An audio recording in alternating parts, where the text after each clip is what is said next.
I'll be right back. Come to me last. Okay, well, it says we are live, so good evening, ladies and germs, and you missed the Star Wars chat that we were just having because nobody was smart enough to hit the live button and go live with that. But yeah, I'll take all the blame for that one since I'm the only one with the go live button. But yeah, this is the wrestling chat, and we're going to talk a little something else other than wrestling tonight for sure. And this time it's planned. It's not going to be squibs here, so we're going to go off the rails kind of thing. This is actually planned to happen. Oh But no, I'm taking it off. I'm derailing this. yeah, you already did before the show started, man. Let's be honest. Okay, yeah, but I mean, all right. So for those that are out there in the audience, if you've done a live show, the pre-chats are usually something epic, and then it's never broadcast. But we were talking about the real Star Wars versus all those other Star Wars, and just which one was the best and why, and all this. And I don't know. Kingpin was saying that Jedi should have been turned into two movies, and that's an interesting concept. My only complaint is Princess Leia should have been in that slave outfit for the entire movie. Yeah, yeah. Yeah. Well, let's introduce the panel before we go any farther. We got first one in was Mr. Jason Stewart. How are you tonight? I'm doing well, Rich. It's been a fabulous day today. Good weather and whatnot. Oh yeah, I'm feeling good, feeling healthy today. Hell, I got brand new shoes, man. How do you not feel good when you're wearing brand new shoes, man? Like what kind of shoes? Boots or? I guess you would call it a casual work boot style, except the bottom soles, instead of being like a hiking boot, they're flat, comfortable, and they are extremely lightweight for being a boot made by Ariat, I guess is the name. Yeah. Ariat, something like that. Really lightweight compared to all the boots that they had. Really, really lightweight. A nice summer boot. Uh, dark leather, brown leather. But I picked them out just because they were lightweight and they've been really comfortable so far. Kingpin, you back? Guess not. So, Yep. Oh no, there you are. Yep. So, how's your day been? All right. I'm ready and willing to explain why I think that it'd have been a pretty decent idea to cut Jedi into two movies. All right, we'll get to that in a minute, I think. Squibby, how are you today? I was a little bit busy. I was looking for slave Leia costumes online. Yeah, I'm here. I'm doing good. I'm going to take this show off the rails, and I'm interested to hear what Kingpin has to say. Imagine that slave Leia costume if they would have actually gotten slapped with that R rating that we were talking about in pre-show. That's fine, just as long as they leave that part in. Could have made it skimpier. It was pretty skimpy as it was. It didn't fit her very well because when they measured her for it, I think she lost 11 pounds when they started filming, or by the time they started filming, so it didn't fit her right, something like that. Yeah, she lost 11 pounds because of the heat in Tunisia. She was dehydrated and whatnot from the heat, and she ended up losing. But they didn't weight. film Jedi in Tunisia. They filmed part of it there. The They Tatooine filmed- scene. They filmed Tatooine in California.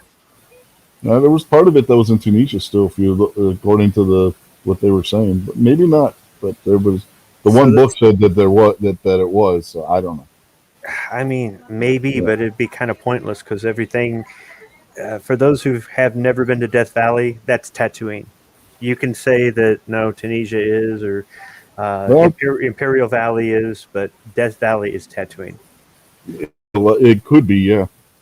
They did film I know the first movie, the Tatooine scenes were, and both first movies, if you want, episode 1 and episode 4, if you want to go that route, where their Tatooine scenes were filmed in Tunisia. So I've taken my family to some of the filming locations, and it looks more or less the same as it did in 1977.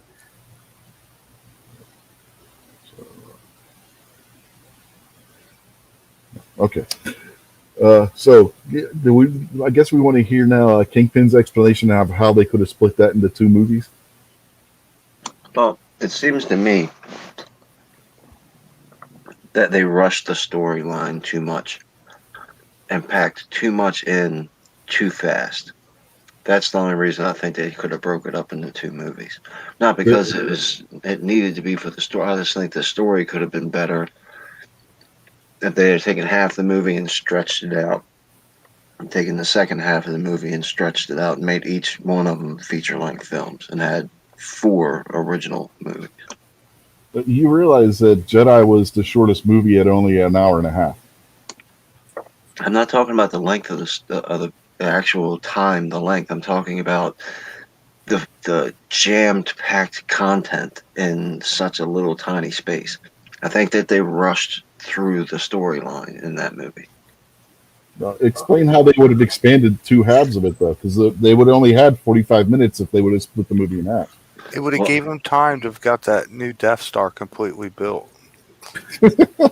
The Yoda dying thing. I mean, the 1,000-year-old super Jedi just and falls over dead, and that's that. Oh, okay. Well, he See was you, already Yoda. sick at Let me that talk point. shit in the swamp and head on out of here. Yeah, see, that's what they don't cover in the movies that were in the novel. If you read the novelization of it, Yoda had been sick for some time, and you got to We're remember. talking about the movie right now. Yeah, I know, but let me explain why it's important that the novel because Okay, was adapted I from the apologize. original script. Yeah, don't apologize. Books are for nerds. Go ahead, nerd. There you go. Yeah, look who's talking, nerd. But if you actually read the novel and what they don't show in the movies, because remember the movies, there was 3 years or so between each of the movies. So Yoda, if you read the novel, had actually been in the script, which the novel was originally derived from, which they, for some reason, cut out this information from the movie. Yoda had been sick and on his deathbed for a while before Luke showed up to visit him at the beginning or middle section, I guess you could say, of Jedi. So the fact that Yoda he didn't all of a sudden just die. That was something that was supposed to be a protracted story that for some reason got cut out of the movie. Thanks for making my point for me, Rich. Appreciate it. Well, that would have all been going on before they did the whole deal where they go to Jabba's palace and everything. That would have been like a prequel kind of thing to Return of the Jedi, because there's a lot that happened before that. Because again, in the intervening years, because Lando Calrissian, they don't say this in the movie, but when you read the novel and stuff, Lando had been undercover in Jabba's palace for almost a year. That's how long they had been planning the rescue of Han. Han had been a prisoner of Jabba for like 3 years before they actually rescue his ass. So she was. How'd Leia become the Jabba slut? when she got went in as Bosch to try and got rescue discovered. Han Okay. and got caught. Yeah. So she wasn't Remember there when a year. I No, was just remember thinking, when she freed him from the carbonite when he was Yeah. hanging on the wall? Yeah. when you said Lando had been there for a year, I was thinking, was she stuck there for a year too? So I guess I was wrong. No, she shows up at the beginning of the movie with Chewie. With the hand grenade and stuff. Yeah. The thermal detonator. And then R2 and 3PO show up, and then Luke shows up. And Well, I sure am glad Jabba discovered who she was. Well, he needed to replace his previous one because he fed her to Yeah, the rancor. yeah, the Twi'lek whose tit pops out if you slow it down, her tit actually pops out of her costume before she falls in the pit. You got to slow it down a lot to catch that. But one of my friends showed me that one time. He was a real perv. Anytime you got a scene like that, he was like, "Oh, did you see this?" And he had the Laserdisc version of Who Framed Roger Rabbit, and he caught, I don't know how his eyes caught this, but Jessica Rabbit, when she goes down that slide in the Laserdisc version, you would pause it and it would be clear.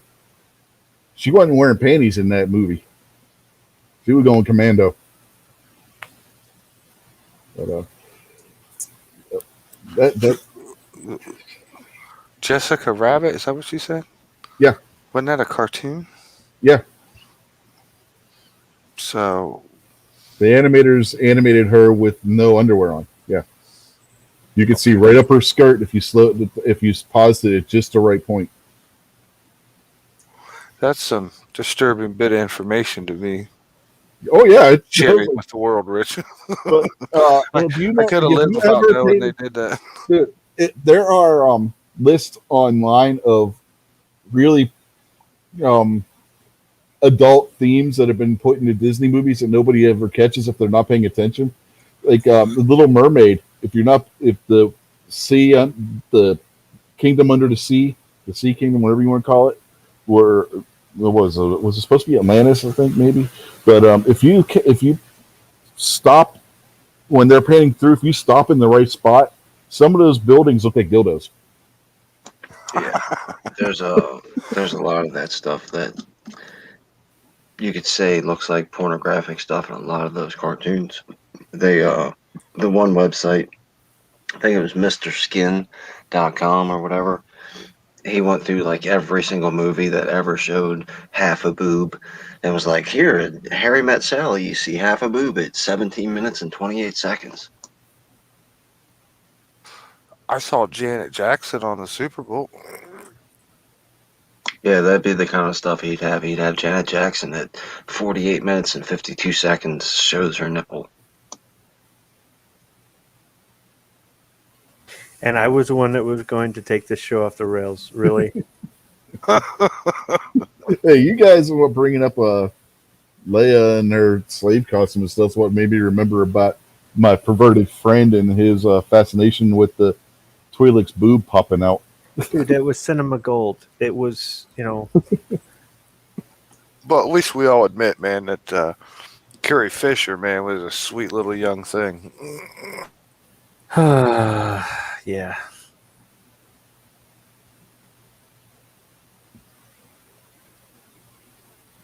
Anyway, continue with your explanation, Kingpin. Try to get this back on the rails somewhat. Okay, so you got Yoda and how fast they went through that. Then you got the whole Luke is your father and Leia is my sister whole thing that they could have developed a little bit. Ben coming back at the end and telling him, like the whole when the spirits were gathered around and telling him about the Force. I think that they did a pretty good job. It could have been a little bit better with the whole fight against the Emperor and turning Luke to the dark side. That whole saga at the end. I think they did a fair job with that. I would have liked to have seen more of an end scene with Luke and Darth Vader as opposed to him taking his helmet off and dying there. That's exactly what would have happened to Vader. If you look, even in the book, that's exactly what happens. Because that helmet was part of his life support system. Once he took that helmet off, it unsealed it, and he was done. That was it. Without that helmet on, he couldn't survive. That's why if you look at remember in Empire, that isolation chamber he had, that's the only place he could take his helmet off because that was pressurized the same way that his suit was. Without that helmet or without that chamber to be in when he took that helmet off, he was done for. Yeah, well, Luke even said that when he said, take my helmet off. Luke was like, no, you'll die. He was like, I don't care. Don't tell me what to do. Yeah, I'm dead. He said I'm dead anyway. Because he was already dying at that point. There was nothing Luke was going to do to save him. He said nothing can change that now or something, didn't he? Yeah, because he was already dying from the attack from the Emperor, the electrical attack. Yeah, but I read somewhere that they said that during the lightsaber fight, he had a heart attack. That's why he fell at the end. He was actually going into cardiac arrest or something. Yeah, because what happened when when the Emperor was using the Force lightning on Luke, and then Vader came up and picked him up and was going to throw him down the shaft. The lightning attack started pouring into Vader. The Emperor lost control of it, and it actually got to be more powerful than what the Emperor was using because the Emperor was actually just torturing Luke with it. He wasn't actually trying to kill him with it. He was trying to piss Vader off to get Vader to kill him. Yeah, and But Luke that's at the end, Luke was kicking the crap out of Vader, so Vader was getting roughed up pretty good already. yeah, because remember Luke cut his hand off. But what happened? What actually kills Vader, even before the mask even gets taken off, was that electrical storm that the Emperor lost control of had shorted out all the circuitry in Vader's outfit, and that's why he started suffering from the heart attack and why he was falling over the way he was. It's a direct. The Emperor is actually the one that killed Vader, not taking the helmet off. He was dead anyway at that point. What if he had a warranty on that?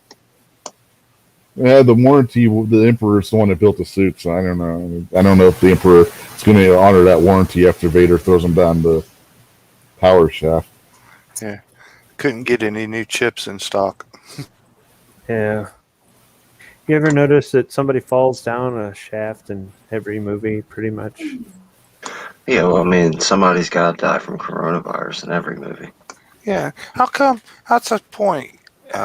With all these Jedi powers and these Sith powers and stuff, you see them floating all over the place and doing whatever. When you fall down the big shaft, how come you just didn't float back out of it with your powers? Well, it's Because- just like that episode of Robot Chicken where Luke jumps and Vader just pulls him back up with the Force. Where are you going? You know? Yeah, well, you got to keep into consideration too. When the Emperor lost control of the Force lightning, that was also shocking him. He was dying at that point too. Before Vader threw him down the shaft, they both had been excessively electrocuted. Yeah, but the average person watching isn't going to understand it because they didn't read the novelization.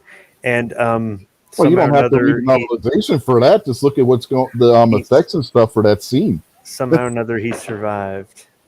All I'm saying is, if supposedly Mace Windu didn't die because even without hands, he was able to use the Force to safely land a mile down, and Darth Maul did not die because even though he wasn't a very strong Force user, he was able to, with half his body cut off, use the Force to slow his fall. And okay, man, all right, whatever.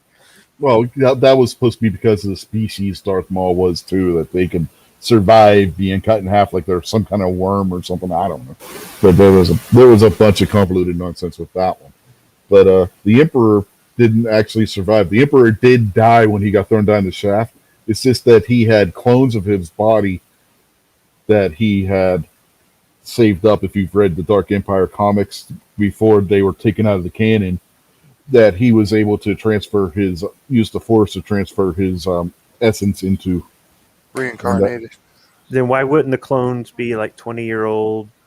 They were. The problem was his dark side. He was so powerful on the dark side that it instantly started corrupting his clones as well. That's all explained in the Dark Empire comics. But they should have explained it in the movies. Hence, Kingpin's. Well, the movies never movie. had the movies didn't have the Palpatine clones, so why would they explain it in the movies? That didn't happen until after the fact. Didn't explain it in those half-ass movies, that the last ones that they released. Well, was Palpatine even in those? Yeah, the last one. I don't know. I haven't watched it. I've Really? refused to watch. Well, you're not missing anything because he says all the same lines he said before. Oh, I'm afraid your friends will not be able to save you now. Yeah, the last movie I watched out of the new crap was Force Awakens. After they killed Han, I was like, nope, I don't give a fuck anymore. Oh, but he comes back in the last movie. Uh-huh. David, are you as lost as I am? Pretty much. It's like these two just rewrote my childhood. Everything was a lie as I've lived it. Yeah, sometimes like when they get back on the actual movie, then I'm with them. But when they start talking about like the sub character, like Palpatine's great grandmother, I don't even know nothing about that. Oh no, Palpatine's great grandmother. She was an extremely powerful Sith Lord. Oh, jeez. See? I'm making that shit up. I don't know. They never talk about his ancestry. But she was the one that made all the dark side cookies. All right. If the T-1000 is real, human beings are over, right? There's no way we could destroy a liquid metal Terminator, right? Sure, we can drop it in a vat of molten metal, duh. Yeah, duh. Yeah, but how Do I have to get a holster to carry liquid metal around with me all Okay, the it's time? liquid, right? You could just mop it up or something, right? Yeah, the T1000's already liquid. I mean, that's. Polyendomatic metal or whatever it was. I think they were just making a fancy name for Mercury. He was made out of quicksilver. But that wasn't futuristic and scientifically fake scientifically sounding enough. He looked like Mercury.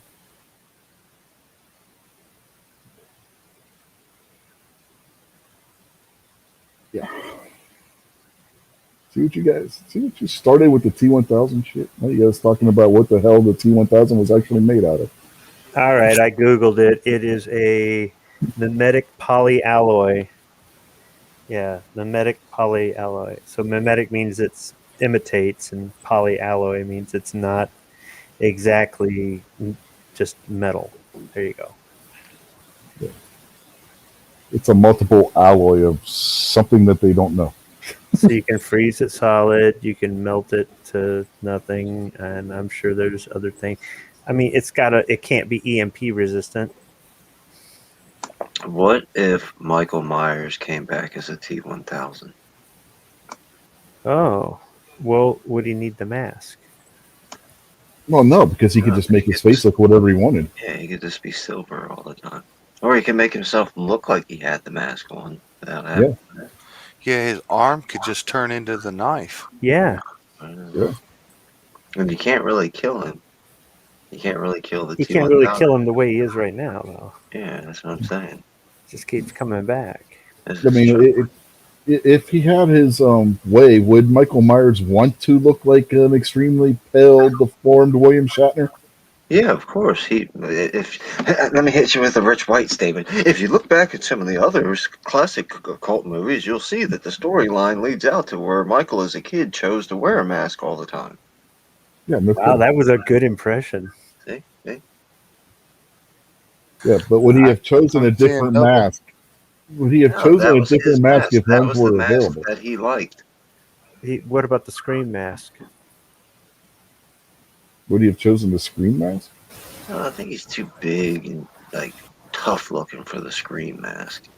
What about a Nixon mask? Like, the dead president. the ex-presidents. Yeah, the dead presidents, or whatever it was. Yeah. I am not a crook. A Biden mask. Have a Hillary Clinton mask on, because then, killing lots of people would just come natural. I would run away from that. And Biden mask really wouldn't make much sense for Michael Myers because he started all this in the 70s, and Biden wasn't as big a deal back then. People wouldn't even he was probably not more even along know the who it lines of was. stabbing kids in the head as opposed to sniffing their hair.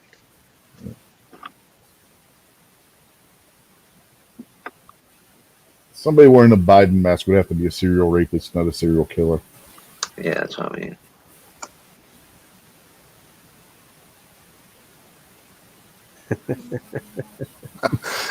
You take off a Biden mask and you wear a Ted Bundy mask underneath it. Put the Biden mask back on. If you're really freaky, you could put a John Wayne Gacy mask under the Biden mask. I'd got away with it too if it wasn't for you pesky kids. And your meddling dog. What's up, Pat? Pat's lost at this point. We're lost too, Pat. I'm not even on the right path. Just hoping I'm pointed in the right direction. Stand in the place where you live. Now face north. Think about direction. Wonder why you have it. My daughter is fascinated by the fact that we just made a Scooby-Doo reference, by the way. Frankie said, just relax.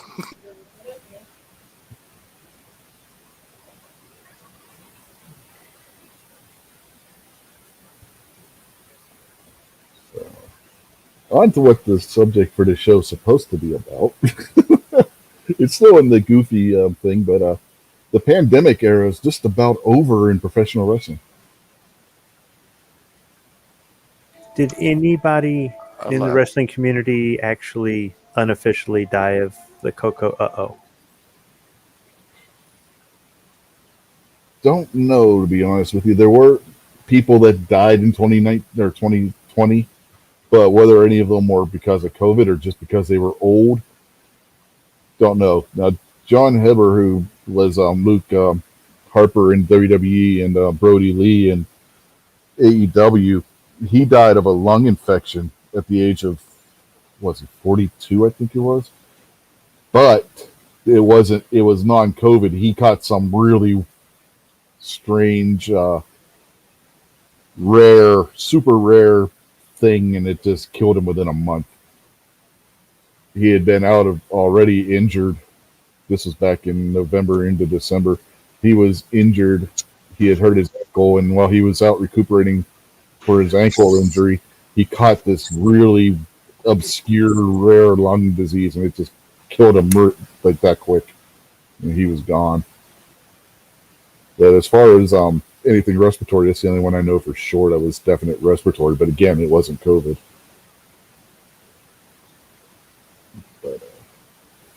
But we've been joined by Pat. How you night? If you ain't down with that, give me a hell yeah. What? Evening, Pat. What? No, I'm God, just. No, how do y'all do? the what chance gets so goddamn annoying. What? Anytime anybody says something, the crowd reels back. What? The Undertaker had a best one. God, what was it? If you're a cocksucker, yell what, and the crowd all yelled what, and he's like, yeah, that's what I thought. Did that live on SmackDown the one night. It was hilarious. Nah, still one of the best ones. I'd still revert back to Steve Austin. Just give me a hell yeah. The Undertaker was getting irritated because he was trying to cut a promo, and everybody just kept yelling what. And finally, he's like, "If you're a cocksucker, yell what?" And the crowd yelled what, and he's like, "Yeah, that's what I thought." You bunch of morons. This was back in his heel days when he was doing the American Badass gimmick. It was freaking hilarious. Am I coming across okay? Everybody hear me up? Yeah, I hear you fine. I'd like to have a T-shirt with Stone Cold on it, but take Stone Cold's head off and put George Washington's on there, and the rest of the shirt say, "I just whooped your ass." Yeah. Washington 316 says, "I just whooped your ass." There you go. Well, that's where the Stone Cold 316. If you saw the Royal Rumble, Yeah. Austin 316 says, "I just whooped your ass." That's where the Austin 316 came from. I don't doubt it, but it's kind of funny because that's exactly when I was born. 3/16/81. Damn, your birthday's the day after mine. Not year-wise, but day-wise anyway. It's a small world. Yep. Yeah. I've got people around me that were born in March. And yeah, we have a lot of fun when birthdays come around. I'll put it that way. There's a lot of people in our family on March too. Myself, my younger brother, my son, my brother-in-law, all March. And all within days of each other. Like my son and my brother-in-law, their birthdays are March 3rd and March 5th. Then my brother and mine are March 11th is his, and then mine's March 15th. Maybe you should have told your family it was kind of okay to get it on other times of the year also. Well, my youngest daughter was real close to being a March baby too. Her birthday's April 12th. Hey, you do it when you got to do it. That's all I got to say. How we doing tonight, Squibby?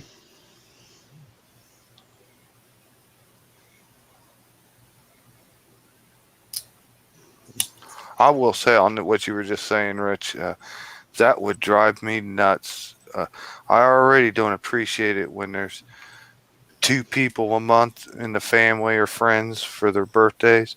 But to have that many birthdays all together that month, oh, that would just be a terrible month. Well, my mother's, my grandmother's, and my one of my other brothers, they were all in August. My cousin and my youngest brother, they were both in September. It was like everybody was. It was all, and wherever somebody had a birthday, there wasn't just one person. My stepfather and my stepsister, both November. Yeah, I'd be doing some combining. Yeah, we do that with both of my sons. One was born in very late July and very early August. So we just combined them. So if you could tell what I was doing at that point in time. But getting back to what I was saying before Pat popped in, with the pandemic era being over in professional wrestling, AEW next week is back on the road. They're going to be the Dynamite next week is going to be in Miami. They are leaving Jacksonville, Welcome to Miami. and New Japan just announced that they are going to be having live shows in the United States again. They're starting in August. They're going to be doing shows. I believe it's scheduled. Yeah, it's scheduled for the little arena that's right outside the LA Coliseum. That's part of that complex. I can't remember the name of it right now. I think it's the Torch. Squid, do you know? You know, you go out to California frequently, or are you not paying attention? Yeah, Squibby might be gone. So I believe it's the Torch, and it's at the LA Coliseum. It's a small little arena. It seats like 6,000 people. They're going to be putting on a show there. And then they're supposed to start having live crowds for the New Japan Strong tapings coming up as well. So things are getting back to normal as far as the professional wrestling thing is concerned, as far as having crowds and whatnot. So that's a good sign. And WWE is going to be starting later on this month as well. They're going to be back on the road. I believe it's the SmackDown right before Money in the Bank, which is later this month. That's going to be their first show actually out on the road. WrestleMania doesn't count because that was still the same city. They just went from the baseball stadium that they were putting on things in to Raymond James Stadium, which is, you know, same place. They're like right across the street from each other or some shit. Who's in the Money in the Bank match this year? That's still being decided. Okay, I didn't know. Is there any front runners or anything? Because I've watched a little bit, but Well, I can't know tell. the men's match. I know Drew McIntyre's in it. Yeah, I he'd probably be in it, but who's? I can't remember who else is in it right now off the top of my head because I really haven't been paying attention to WWE that much. I know they made a big deal about Drew McIntyre because when he lost at the last pay-per-view challenging Bobby Lashley for the WWE title, he lost because MVP got involved, even though it was in Hell in a Cell, which made, you know, there were some shenanigans, and MVP was able to get into the cell. It cost Drew the match, but the stipulation was that if he did, he couldn't challenge for the title as long as Lashley was holding the belt. And now he's in the Money in the Bank match, and we know what the stipulation for the Money in the Bank is.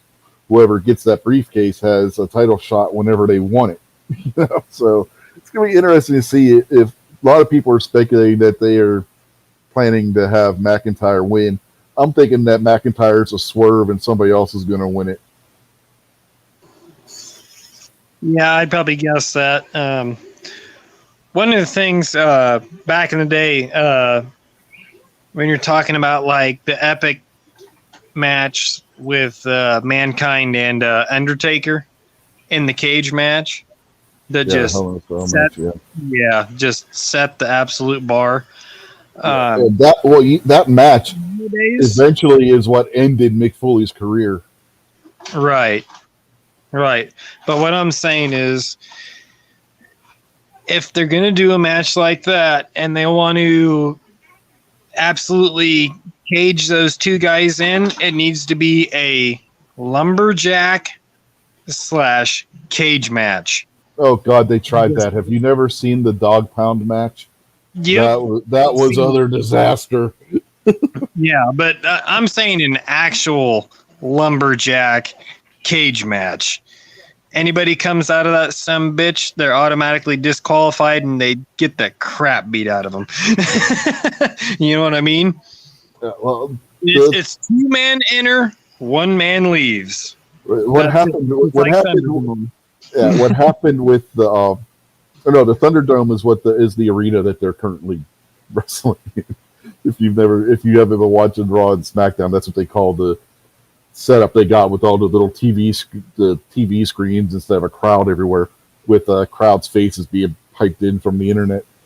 But they call that the Thunderdome. But the Hell in a Cell match between Lashley and McIntyre this year, the referee gets knocked out, so McIntyre has Lashley down for a count, and the crowd's counting 1, 2, 3, all that kind of bullshit. But McIntyre tells the referee that's outside that had locked the Hell in the Cell to get in here. So as he's unlocking the cage, MVP runs in, and because it's a no disqualification match, the referee's like, "Oh, yeah, I don't know what that." So the new referee gets in, locks the cage behind him, and shenanigans ensue from there. But yeah, that's what happened at Hell in a Cell with that match. Now, another thing they could do with Money in the Bank is have McIntyre win, but instead of challenging Lashley, he moves over to SmackDown, because they've done this before too with wrestlers that have won the Money in the Bank, and he challenges Roman Reigns for the Universal title. Or catches it in when Reigns is all beat up after a match, because that's usually what happens. It's only happened a couple of times where the guy who won the Money in the Bank actually openly challenges the champion. Okay. Well, quick question to the panel here. Who makes the better Aquaman? Jason Momoa or Roman Reigns? They look like the same guy. Honest to God, there are people that think they're the same person. Yeah, I thought they were the same person. But I've never seen Roman Reigns as Aquaman, so I'm gonna go with Jason Momoa because I have seen that movie. It wasn't that bad either. That's what I'm saying. I mean, who has the more aggressive style? Who looks like he will put more of a beat down? Honestly, I think it's Roman Reigns, hands down. I mean, as far as the look in his eyes, Roman Reigns is more of an athlete than what Momoa is. Momoa is an actor. Oh yeah, first and foremost. Roman Reigns is part actor, part stuntman. So I mean, yeah. I have to vote for the one named Jason. Is that a contractual thing with everybody named Jason? It's a brotherhood. You probably thought Jason Voorhees was a superhero too, right, Jason? That's my uncle, man. We don't talk bad about family, Richard. I'm not talking bad about him. I'm just asking. You probably thought he was a superhero, right? Oh, you can. I'm just saying I can't talk bad about family. I'm not saying you're talking bad about him. It's from your perspective, because his name's Jason and everything. He was the superhero in the movie. See, Uncle Jay's a touchy fella, man. You know what I mean? You just kind of, you may not mean no harm, but you just watch what you say. So I'm not saying nothing. I mean, let's think about this though. All Jason Voorhees did was get a little bit of revenge on those self-centered, conceited, irresponsible teenagers that let him drown. And then eventually, if it was just the second movie, but he kept going, man. They killed his mother. They killed the guy's Yeah, mother. he killed the one at the beginning of the second movie that killed his mother. Well, I mean, a couple, there's a lot more people responsible for that. Yeah. No, there really wasn't. Disrespected in the family's land and all that too. Come on, man. I'll take it up with Kingpin on this deal. There was a lot of different variations and things on how you look at it, but has anybody seen Killing Jason, the trailer, yet? No, but I've seen Jason X, and that stupid son of a bitch went and was killing the people that saved his ass from the freezer chamber. It doesn't matter. If he comes back to life, he's He's killing a everybody. lunatic. Doesn't matter. Yeah, but those people didn't do But- anything to hurt him It's got or his mother. but this one that's coming out on Halloween this year has got Jamie Lee Curtis, and it's got her daughter and a whole bunch of people, and they literally go out and hunt Jason. They flip the script. If you guys have not seen the trailer, go and look at it. Killing Jason. It's How coming. the hell is that going to work?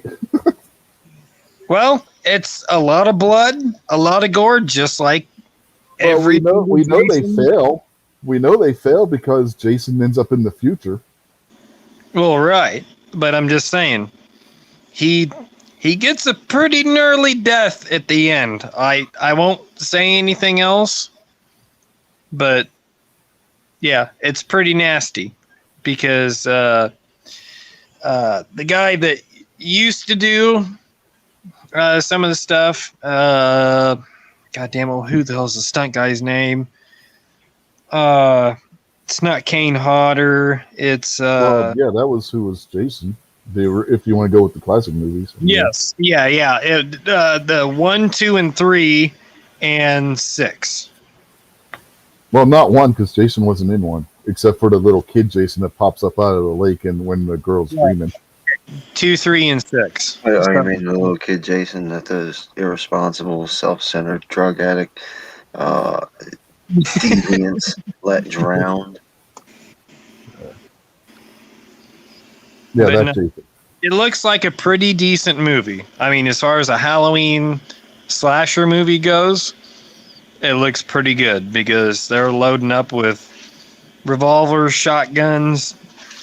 I think there's some grenades in there, if I remember right from the trailer.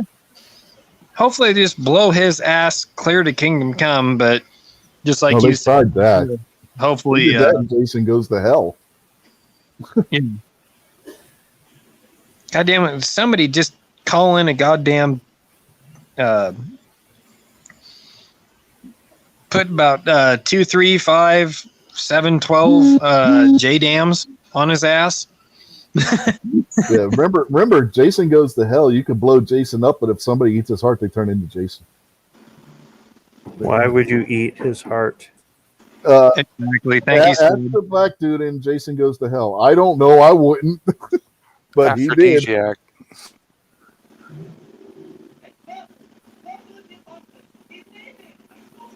Yeah, man, I just take offense to the title of that movie, Killing Jason.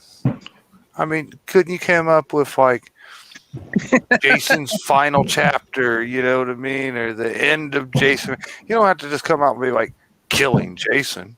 I Yeah, was hoping that's- I was hoping the next Friday the 13th movie was going to be like a sequel to Jason X to find out if he survives re-entry after they threw him out of the spaceship into the atmosphere of that foreign planet, and then see if he goes around killing xenomorphs or some shit. Wait a minute, Killing Jason? Did Bill O'Reilly write this movie? Maybe. No, I think it's Rodriguez. I think You completely missed the joke, Pat. Yeah, I'm sorry. I was thinking more analytical. Yeah. The joke was Pat O'Reilly has written books Killing Kennedy, Killing Lincoln, Killing Jesus, and I don't know if he's written any other ones. I got it. Thank you. Man, if you're gonna kill me softly. I mean, Bill O'Reilly might as well make the movie. It's gonna suck anyway. Thank you. You're welcome. Sorry, am I not the only one that thinks that? No, I'm critical. I said before you came on here, I haven't liked a movie in 15 years. So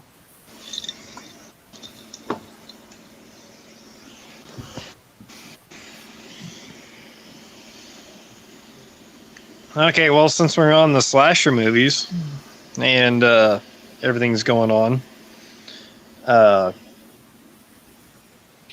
what role would Jason Momoa be the greatest as a slasher? What is your fascination with Jason Momoa tonight? No, I've just seen a lot of documentaries on the guy. The guy seems like he's pretty legit. I mean, Have there been any Hawaiian slasher movies? no, the guy just seems awesome. I mean, he just seems like he can go into a bunch of roles. He's I played mean, a werewolf already. He could be Jocko the Ripper. that's what I was thinking. It could be, like the suit and tie type of straight laced businessman who's really well respected, and then he's got this crazy little chalet where he takes hookers and cuts their head off, and Okay, nobody so ever knows American about it. Psycho. Dr. Jekyll, Mr. Hyde. Epstein Island. There you go. Kingpin just described American Psycho. Yep. I've never seen it, so I don't know. No, you literally just described American Psycho. Yep. Yep. I'm on board with Rich on that one.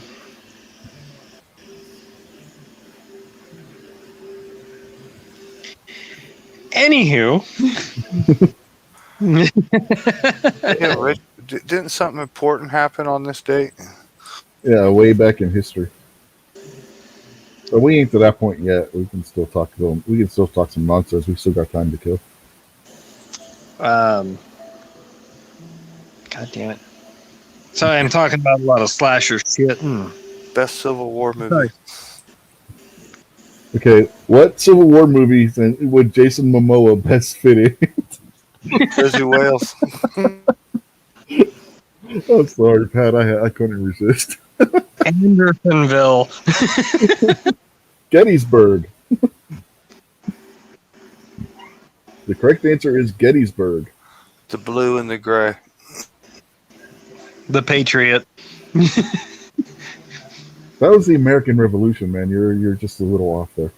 The only Civil War movie I've ever seen is Glory. All the other stuff I've ever seen is that I can't think of the guy, either the real famous documentary guy. Oh yeah, I know who you're talking about, and I can't think of his goddamn name either. I always did those specials on PBS.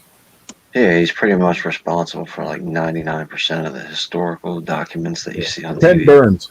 Ken Yeah, Burns. Ken Burns, yeah.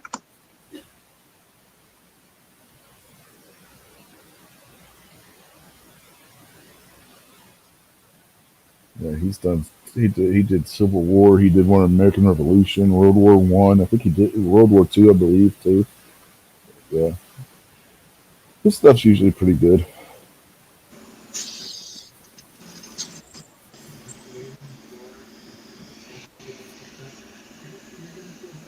Give me a hell yeah.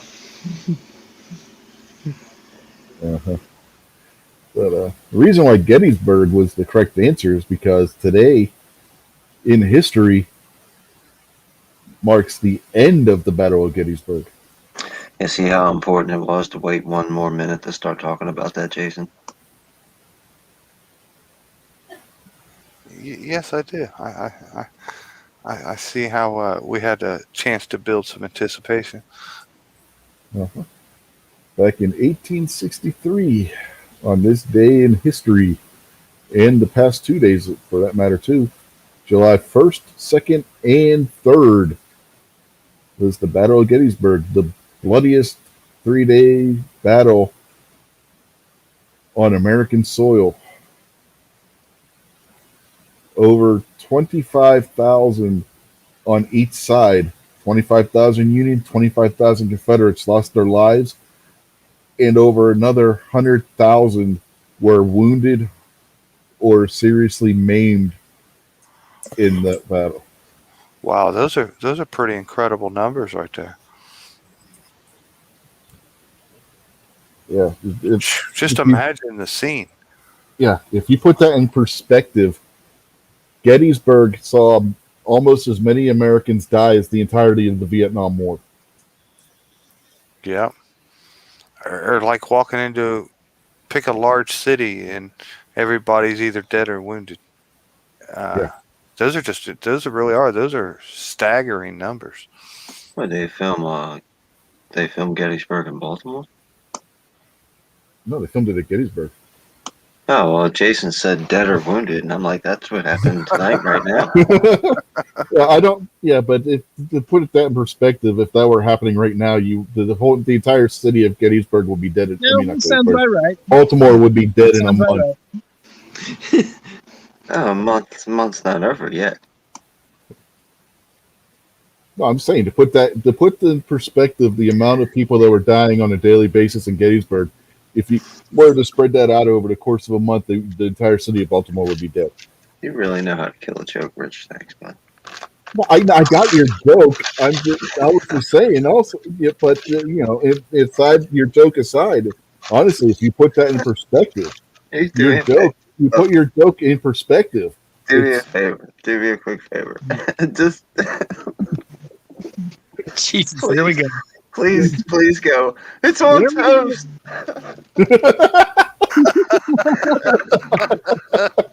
It's on toast. Here we go. It's not the But same that says thing. grilled cheese. No, it's not. It's on toast. Here we go. I got Rick again with that today. Here we go. Anybody that didn't watch Rick's Life as I See It today, I got him again with the Welsh rabbit being an open-faced grilled cheese. I know when that was happening, Kingpin had to have been laughing his ass off because it's like a joke between the two of us where trying to see if I can get Rick started by saying Welsh rabbit, it's an open-faced grilled cheese. And it works every damn time. Okay. Anyway, well, fellas, I got to leave you. I got to get going. So, y'all have a good one. And thanks for having me on the panel tonight. Appreciate it, sir. Happy Yeah, no Independence problem. Day. Yeah, see you, Pat. That's Yep. a good one, Pat. But, yeah. What else? Oh, yeah. We got this little document to read tonight. Yeah. Written by a guy you may have heard of. His name was Abraham Lincoln. Never heard of it. Oh, wait a minute. That was Arnold's goldfish on Different Strokes, right? Is this the guy that lied all the time? No, that was Nixon. Arnold's gold. What the hell was Arnold's goldfish's name? Abraham. Abraham. Was it Abraham? Okay. Yeah, he had a little black goldfish and his name Abraham. What you talking about, Rich White? Yeah. All right. So we are going to screen share this. Like, everybody see that? Yeah. Okay. This is how long the Gettysburg Address was. Right here. See those words on screen? That's it. That's all the longer the speech that he gave at the dedication of the Soldiers Cemetery in Gettysburg, which I have been to. And Just because Mystic's not out there, I've got to ask you about your grammar there. You said Gettysburg address? yeah, the Gettysburg Address. Address? Okay, like the number of their house? No. This is the number of the Gettysburg Address as when you are addressing a crowd, giving a speech. Yeah, but that's why you pronounce it address. Yeah. Just Gettysburg. It's the same damn word. it's on toast. It's English, man. English is complicated. We got words that mean the same thing and just drive people crazy because they can't figure out what the hell we're talking about half the time. But we can read this real quick. It's really short. You know, probably the best speech ever written because it is short and to the point. It doesn't go on for like 5 hours. You can see it doesn't even take up a whole sheet of paper.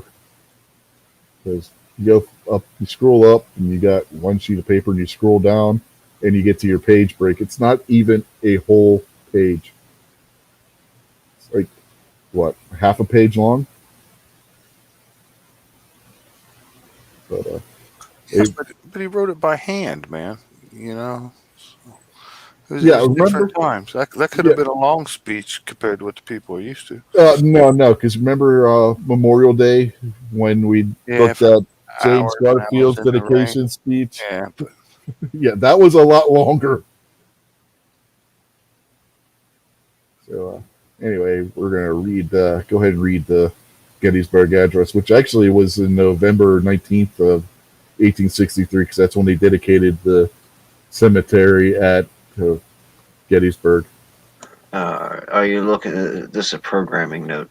Are you looking to read the whole thing uninterrupted, or are you looking for a commentary in between, or a smart, snide comments? We're this is serious. This is the serious part of the show. We're gonna read this through, and then we can discuss if you want after All we're right, done reading. Okay, so it behave, starts. behave, Squid. It starts 407 years ago. Our fathers brought forth upon this continent a new nation, conceived in liberty and dedicated to the proposition that all men are created equal. Now we are engaged in a great civil war, testing whether that nation or any nation so conceived and so dedicated can long endure. We are met here on a great battlefield of that war. We are now have come to dedicate a portion of it as a final resting place for those who here gave their lives that that nation might live. It is altogether fitting and proper that we should do this. But in a larger sense, we cannot dedicate, we cannot consecrate, we cannot hallow this ground. The brave men, living and dead, who struggled here have consecrated it far above our poor power to add or detract. The world will little note nor long remember what we say here, but can never forget what they did here.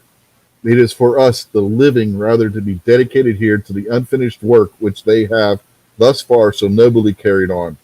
It is rather for us to be here dedicated to the great task remaining before us, that from these honored dead we take increased devotion to that cause for which they here gave the last full measure of devotion, that we here highly resolve that these dead shall not have died in vain, that this nation shall have a new birth of freedom, and that this government of the people, by the people, for the people, shall not perish from the earth. Short and sweet. And I don't know if he could have written any better. And in that short 3-paragraph speech, he pretty much said it all right there. What about the? Maybe this isn't the right time to bring it up, but how about the mysticism there? How much of that do you think is politician speak? Because we all know politicians got fancy tongues when they want to, and lawyers can sprinkle all kinds of fancy dust on us and make it sound good. Uh, or how much of this do you really think is him pouring out his heart out onto a page? He was pouring his heart out onto the page. If you read what was written in his journal when he was on his way to Gettysburg, and what the contemporaries that were there when he was doing this was his heart being poured out onto that page. This wasn't, if this were politician speak, this speech would be 5 times longer than what it is. I'll give him the benefit of the doubt on that.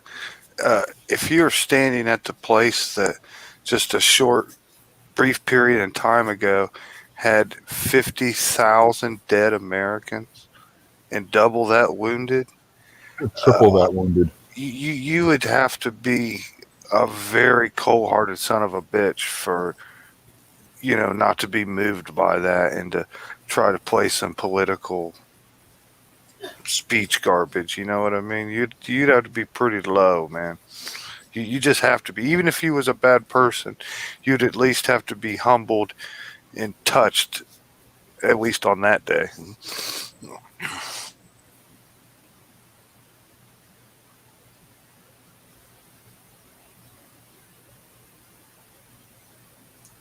Unless you were standing in Michigan or something, then it wouldn't matter. Well, I don't want to, feel free to keep the conversation going because I'm just going to I'm probably going to bring up a lot of negative topics. So if you guys want to keep this on a different type of level, and I'm not really trying to disrespect anybody or make anybody upset. I'm just, my curiosity level this far ahead into the future leads a little bit to more skepticism and not as much woohoo patriotism. 50,000 people died in a day. Well, no. If you look at the tone of that speech, he was not saying that it was a good thing that 50,000 men died that day. He was highly saddened by what was happening in the country. If you just got to look beyond the politics of it, and if you actually look at what the man was writing in his journal and everything, the entirety of the Civil War. If you haven't read Lincoln's journal or any of the entries from it, it's a fascinating read. It gives you real insight into what was going through his head while all this is happening. Well, yeah, I've read quite a bit of that, and I've studied quite a bit of the Civil War. Probably not nearly as much as you or like Squib or maybe even Jason, but it's enough for me to keep my interest going. And but my whole point is, a lot of this time I'm looking toward because you cannot avoid the fact that he's a politician. You cannot avoid the fact that he did some really overhanded politician type of stuff. Whether you agree with it for a means to an end and different stuff like that, just breaking it down to like bare bones kind of stuff. So my skepticism isn't that I'm just looking. I guess maybe it is. I'm just looking to pick a politician apart. So I'm not trying to take anything away from Lincoln, and I'm not saying he didn't believe that stuff. I'm not saying it wasn't in his heart. I'm just asking the question about, do we just give him the benefit of the doubt every time on everything? Well, it depends on what all you're talking about. You said he did some sneaky stuff. Care to elaborate? Well, what was it? The habeas corpus and all that other kind of stuff? That was completely and totally constitutional. If you read the constitutional, where it actually specifies habeas corpus, it actually stipulates that habeas corpus can be suspended in time of insurrection and war. Then there's a lot of argument about violating states' rights, which were supposed to be highly important at the time, mobilizing the military against fellow Americans. He didn't mobilize the military against fellow Americans until after those people attacked the legitimate fort and declared war on the United States. Yeah, I know that stuff, but I'm saying these are topics that people bring up that most people. There's a reason that they attacked when they attacked. All right. Lincoln started the Civil War over money. It had nothing to do with slavery. It was about money. Lincoln is a have piece you read of the crap. Constitution? Have you read Lincoln the was one of our Confederate? worst Have presidents. you read the Confederate Constitution? Yes, I have. What is the very first? What is the very first grievance that they list? Rich, you're a bitter Yankee. No, what is you're changing the subject because you don't want to answer the question. You don't want to answer the question. Slavery 61 freaking times in it, okay? Yes, and what is the very first grievance they list? I'm talking about Lincoln. I'm not talking about. Yes, I know you're talking about Lincoln. Well, then you're the Lincoln one. Lincoln responded to what the South did. You're wanting to really change it and put that Lincoln was the bad guy. Stop for a second. There were bad guys on both sides. Neither side was completely accurate and right. But to say that the South was not fighting over slavery is a bold-faced lie. They were fighting over a way of life and money. Just they like were fighting over slavery like they had been for the past 30 to 40 years before that. Dude. The Civil War's roots did not start in 1860. They started in the 1830s and 1820s when Congress first moved to abolish slavery, and the Southern Democrats kept blocking it. As the Republicans gained more and more seats in Congress, they saw the writing on the wall. They were heading towards civil war before Lincoln was ever elected. Listen, programming note. I'm really, really interested in this conversation. I'm sure Jason is too, and I think both of you guys know a lot of intricate details about stuff. If you'll talk to each other like without getting frustrated, like you keep stepping over top of each other and it's frustrating you a little bit. So I think if you let Squib make his point and then you counteract and then let Squib counteract, this is going to make for a really, really fantastic conversation. Yeah, I've been on the under impression my whole life that Civil War didn't start over slavery either. I was always impression it didn't know like the northern states want to take revenue from the southern states because the southern states were making more money and they just wanted to take it from them because they No, weren't making the same amount of money the up north. taxation that was being placed on the South wasn't just on the South, by the way. That's a common misconception right there. Northern slave owners and northern businesses that profited from the Southern slave industry were also paying those same exact taxes. What the taxes were about was the fact that the Democrats kept blocking the abolition of slavery, and once the Republicans got to where they could get, and the Northern Democrats could get to where they were able to put those taxes in place, they were punitive action taken for the continued blockation of the abolition movement, which is what was happening in Congress. If you look at what was going on in the 1800s leading up to the war, from I believe it was 1819 to 1859, there was repeated blocking of the abolition movement in Congress by the Southern Democrats, who were representing the slave owners and whatnot in the South. The reason why they didn't want to lose slavery is because, well, yeah, partly over money, because their major industry, their plantations, revolved around the slaves that were working the plantations.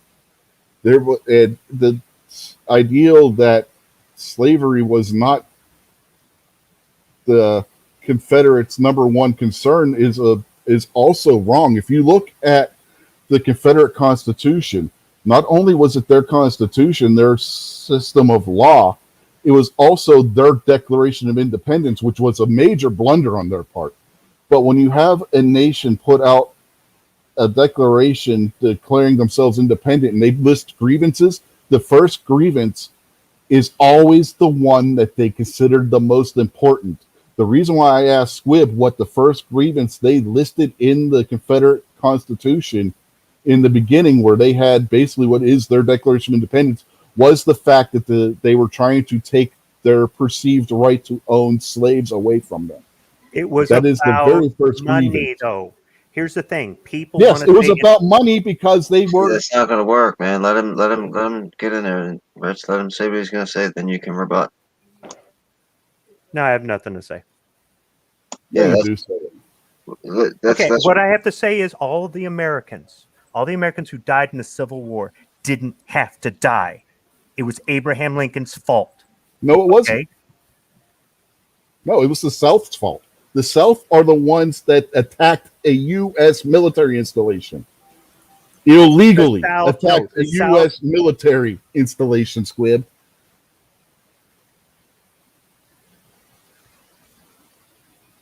Every federal facility was abandoned except that one.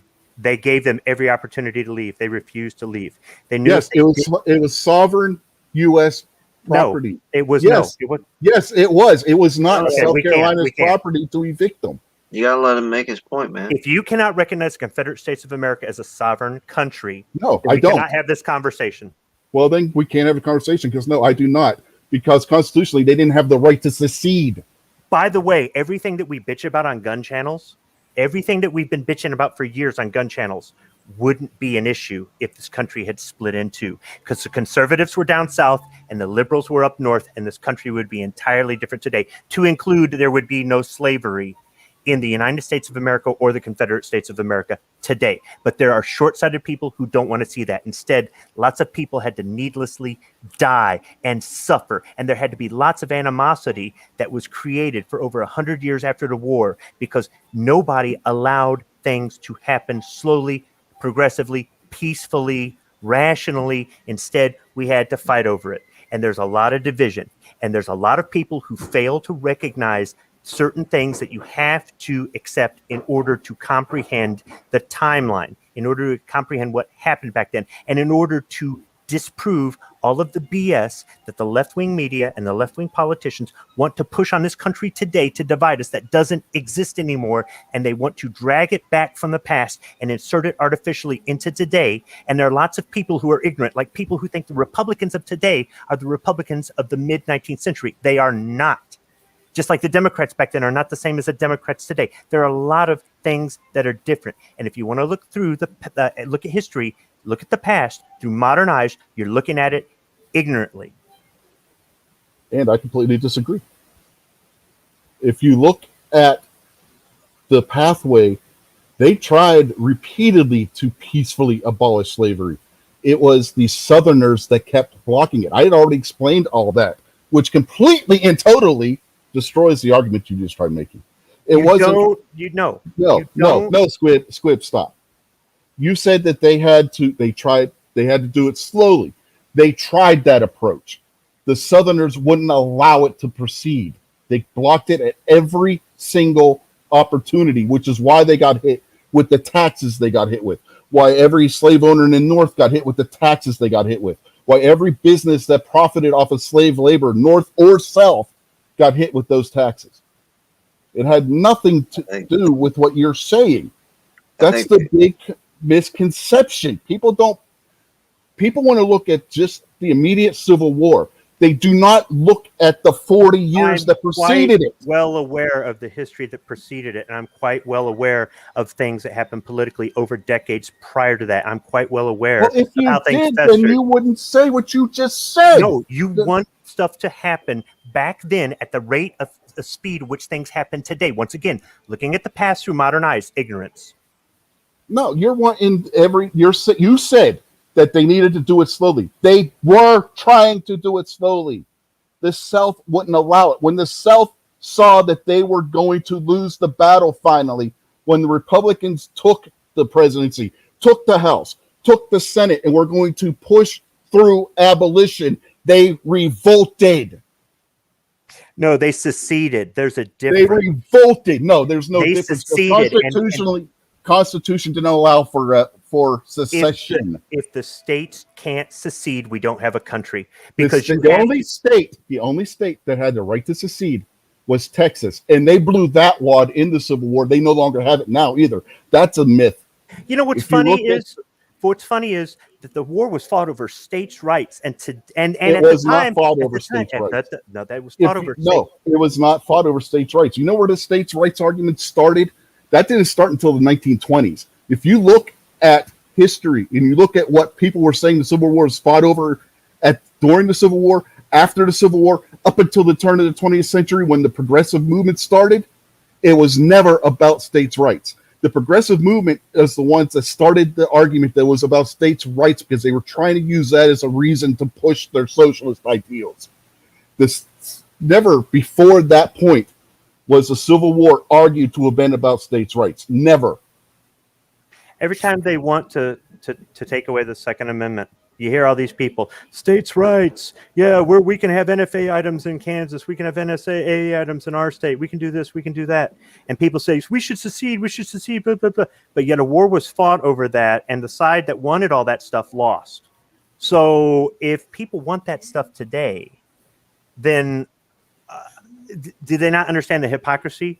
You know, you're saying, well, yeah, the Union were the good guy, and the Unions were, and I'm on that, but I want states' rights and secession. Well,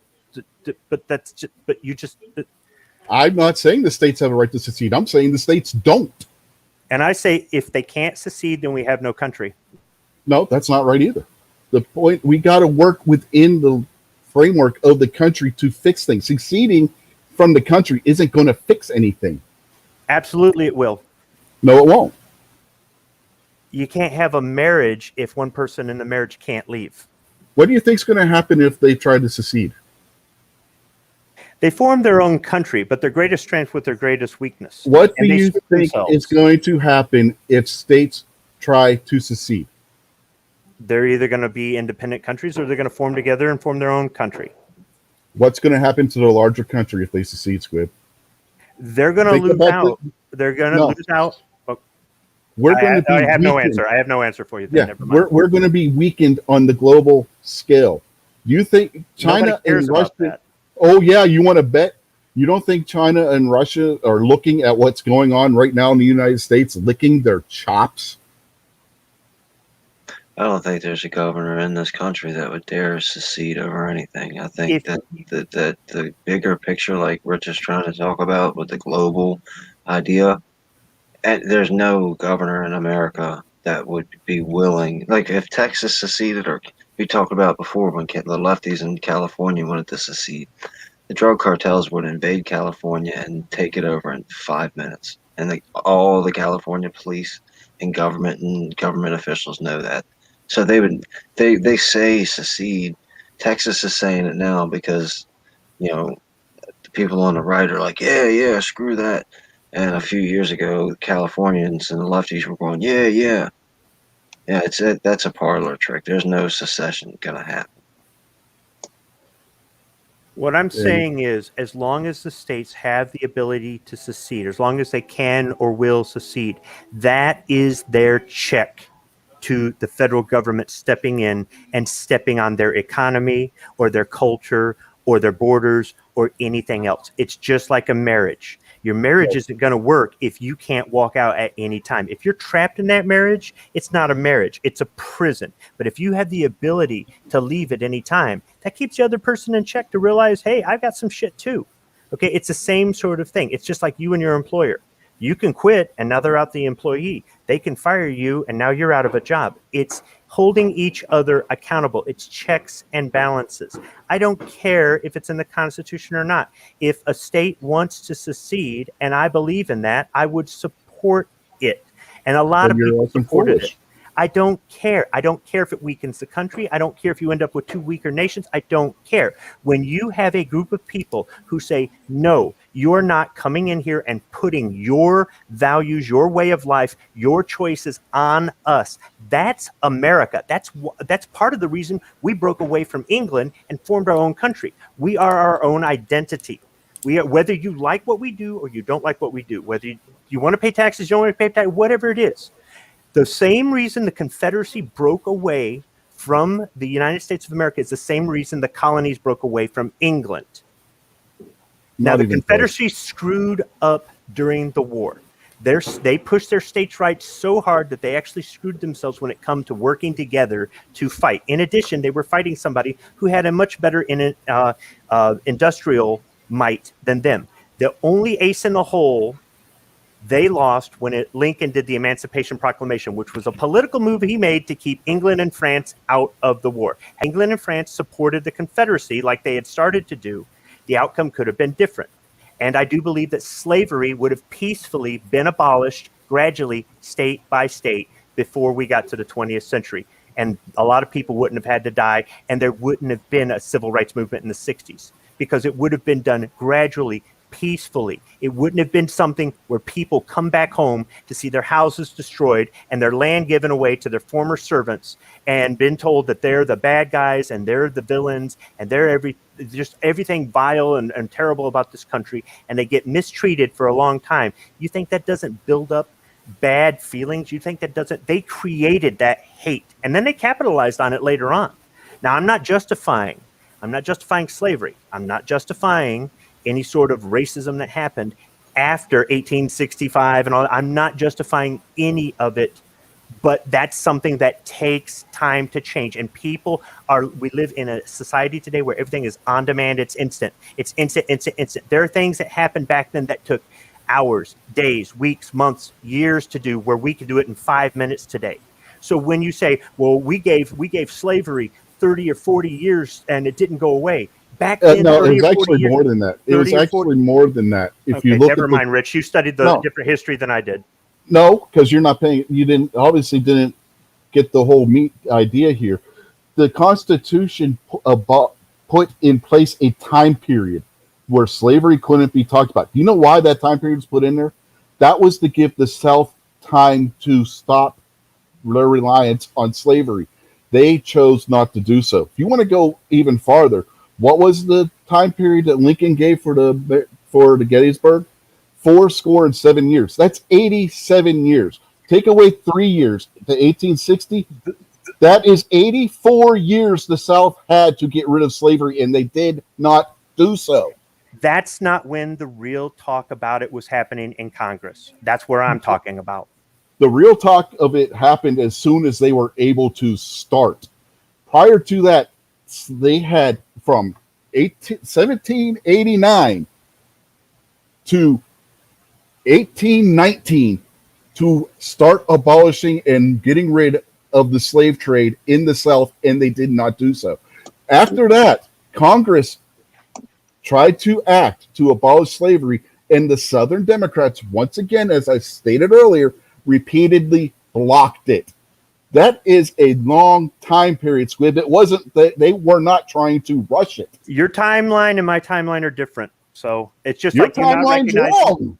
Yeah, no, your timeline Yes. and my timeline is different. No, when you say it's wrong, that proves my argument. No, it doesn't. It does absolutely the Your opposite. opinion is not a Your- fact, Rich. No, your opinion isn't a fact. I have listed actual factual information. You are going on a fantasy that if they would have not had the Civil War, the South would have eventually abolished slavery on their own, when all the evidence shows that the South was blocking it at every single opportunity. There is absolutely no evidence whatsoever that the South ever would have abolished slavery on their own. Ever. There's lots of evidence. No, there's zero evidence, Squib, and I pointed it out already. You know what's funny Every too is the damn time hypocrisy. they brought up slavery being abolished in Congress. Every single fucking time they said no. They didn't negotiate on it. They did nothing except say no. There is absolutely no proof of what you're saying was going to happen. None. The hypocrisy of the North, the way they treated No, the black hypocrisy people. of the South. See, he's so bitter. He's so No, bitter. you're the one that's bitter because you're not listening. You insist that the North was wrong, the North was this. You don't listen to yourself. I got a question about the slavery and all this.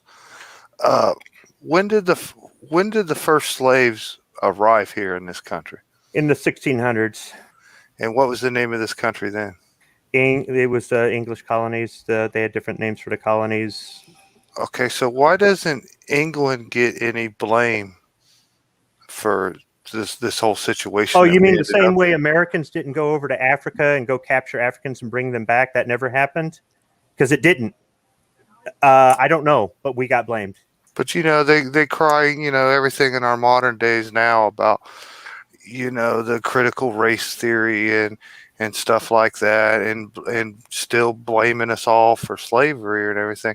How come the blame doesn't go to those who first created it? I want to know why the North can treat black people like second-class citizens, and why they can pay their black soldiers less and all that other stuff before, during, and after the Civil War.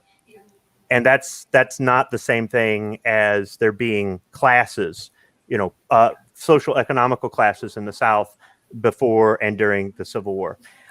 I'd also like to know about all the black people in the South who were free, and some of those free black people that owned black slaves. I'd also like to talk about the blacks, both free blacks and slaves, who volunteered to fight for their home. They weren't forced. They weren't ordered. They volunteered to fight. And there's records of all of this. So I don't know. There's no hypocrisy there. None at all. No. It's virtue signaling. And you're really good at it right now. Because everything you just said was exactly that. Well, There were black people that served in the Civil War on the Confederate side. And you know what? A lot of those were slave owners, like you just said. So your point is moot. Not all, and by the way, not all slaves were black people either. So that's a complete and total disservice to the whole situation as well.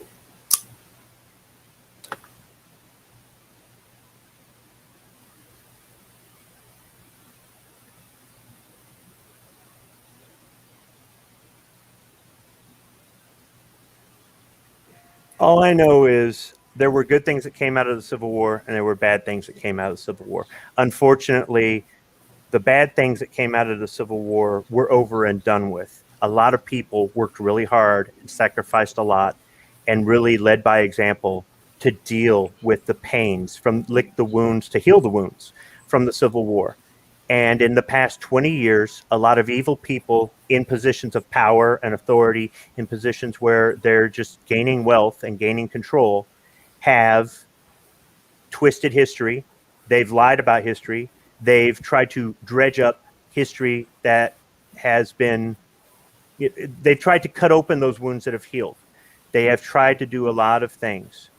And if the Civil War had never happened, if the country had been divided into 2 or 3 or 4 or 5, it might look differently today. World War I and World War II might have happened differently.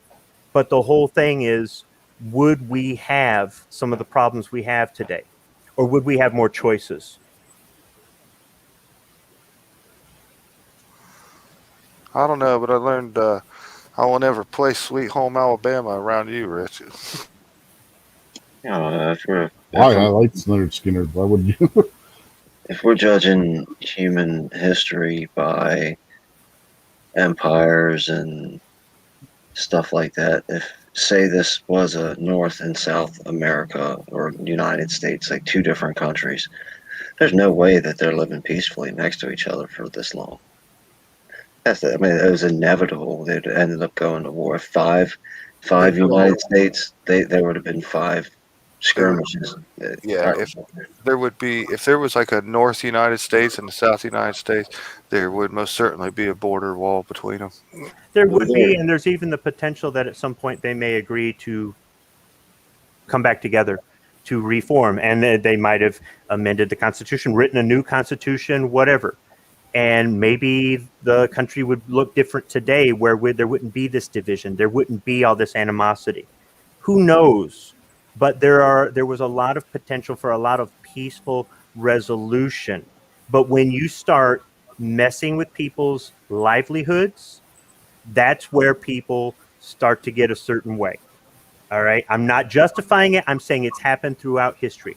Almost all wars have been fought one way or another over money or power or possessions. It's what it's really about. Yeah, I understand the point that Squibb is making with that. Whether the greed is the umbrella that covers slavery and all this other kind of inhuman stuff that's happened. It's all about the greed. And I don't want to sound too much like a tree hugger or, a peacenik or whatever, but that's why I mentioned earlier when you were talking about the Gettysburg, like, are we going to talk about any negative stuff? And the fact that all those men died for nothing. Pretty much. And I get it. I know there's patriots out there that are going to be like, no, they died for your freedom and you've never served and you don't know and you should go pick up a weapon and stand a post. And I'm talking about the humanity of it. I'm not talking about the reality of it, that those men stood a post and all this. I get all that. But the humanity of it, those men died on that field for absolutely no reason. And if you want to think about it, the Fourth Amendment says that the government can't just come in and take your property. They can't. So you got to think about what a slave was worth. They're worth more than a car, okay, in modern terms, right? And you might go, yeah, you can't put a price on a human being. Dude, at that point, legally, they were property. I don't care about the ethics. I'm talking about the legality. The government never said, you know what, we're going to buy back all your slaves. Because they weren't about to pay for that. They weren't about to do that. Okay, so they violated their own constitution. No, they didn't. Yes, they did. No, they didn't, because the Constitution set aside a time period where abolition could be discussed. Abolition was constitutional, Squib. It wasn't a violation of the Constitution whatsoever.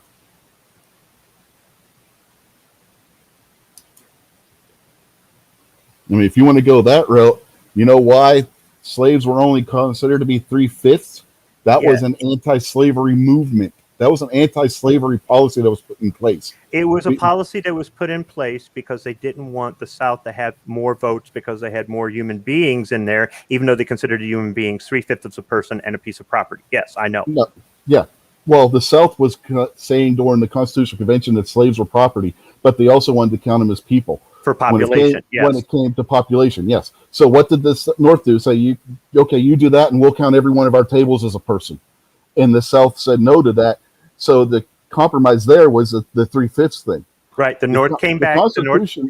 Yeah, the The Constitution North was came back completely with about three-fifths anti-slavery. compromise. It's the same way as the post office accepting mail for Santa Claus at the North Pole. They're recognizing that Santa Claus is a real person. The same way the Strategic Air Command tracks Santa Claus every year, Christmas Eve. They're recognizing Santa as a real person. See, they what they did was they quantified it, whether it's buried in the Constitution somewhere or not. That's why I'm talking about Congress discussing this, not something that this obscure thing with this time scale, this timetable for something. All right, that's not what I'm talking about, and that's not what anybody was talking about back then.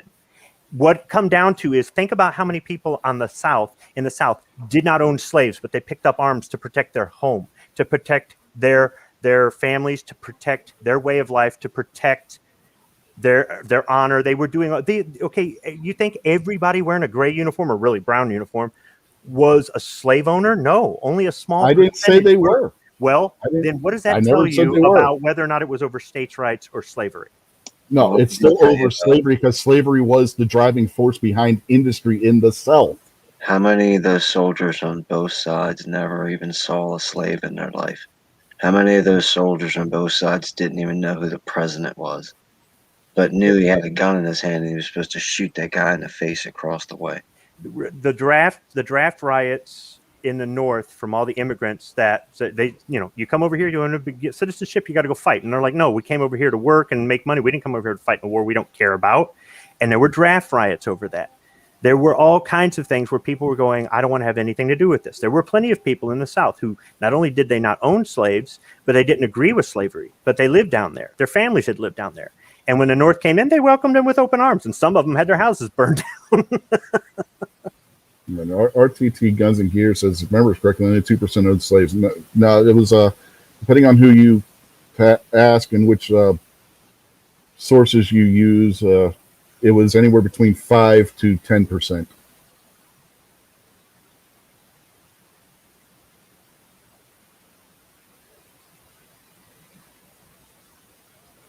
I don't think. What do you got? If the 3/5 compromise never became a thing, do you think that's when the war started? Oh, there would have been a revolt right then and there. The South was already ready to go to succeed at that point. They had threatened it during the Constitutional Convention. That's just right. I mean, some of these, I get it when you're trying to build a nation, but politics still hasn't changed, and they still do all this kind of nasty stuff 200 years later, 250 years later, and that's really, really sad. Yeah, and again, RTT Gun said maybe that number is just Southerners. No, the vast majority of the slave owners in the country were in the South. So no, that number wouldn't. There was never any 2% that was brought up. If anything, it would have been 2% in the North, not the South. The vast majority of the large plantations, which were the main users of slavery, were in the South because of the growing climate and stuff for things like cotton and tobacco and whatnot. It also doesn't help the abolition movement. They were kind of like the Me Too movement today, or Black Lives Matter, or some of that, the Antifa, things like that. The abolitionists, in some ways, were domestic terrorists, and they also spread a lot of propaganda. Uncle Tom's Cabin was a total farce, and then later, after the Roots, that was a total farce. Oh yeah, Roots was a complete and total lie. That was the who the hell wrote that? Alex Haley. Yeah, thank you. Yep. He plagiarized that entire thing from a different story. But people, that was their 6 o'clock news. That was their YouTube. That was their Instagram back then. So reading books and stuff. I read an account of a female slave owner beating her slave publicly with a shovel, beating her slave. And then the slave got up and did what she said. I want you to understand something. I can hit you with a shovel once. I can hit you with a shovel twice. But if I beat you with a shovel, you're not getting up. And it's accounts like that, exaggerations like that, where, and I'm not saying, is it right to hit somebody with a shovel once? No, but kids got paddled and spanked and stuff. A whipping, that just didn't happen to slaves, okay? People whipped their kids, literally, okay? There was corporal punishment back then. Oh, how bad. I guess I'm from the last generation that got that stuff. I'm not saying it's great, but it happened. That's what I say about judging the past through modern eyes. It's ignorant. Back then, that was acceptable. But there was no way they beat their $35,000 piece of property with a shovel and then it just got back up and was fine. No. But does that mean there weren't sadistical slave owners? Sure, there were some. There were some. And whippings did happen. But people don't understand. Slaves were armed, and they didn't turn it on master. Okay? Slaves were the overseers, and they could have gotten everybody out of the field and risen against master, and they didn't do that. Okay? Slaves were educated in some cases. Some slaves were granted their freedom. It's not, I'm not saying slavery was a good thing, but this whole picture of every Southerner owned slaves and they beat the crap out of them and starved them and did this and did that, none of that is true. Slaves had their homes provided. Yeah, they were hovels, but they had their homes provided, their meals, their medical care, their food, everything was provided. They were allowed to marry, things like that. They were, people seem to think that they woke them up at 4 a.m. and worked them till 9 o'clock at night in 100-degree heat, 7 days a week until they fell over dead in the field. You're not going to take your piece of machinery and run it until you break it.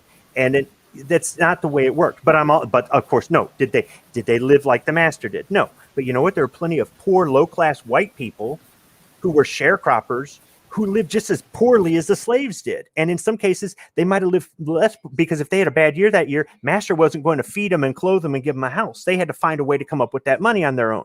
If they couldn't, they were out of, that's why I'm saying when the blacks went north, whether they escaped or after the war, they were treated like second-class citizens after the war. It wasn't like the Union just opened their arms and go, hey, come on in, you're one of us now. No, they're like, oh crap, these guys are coming up here taking our jobs.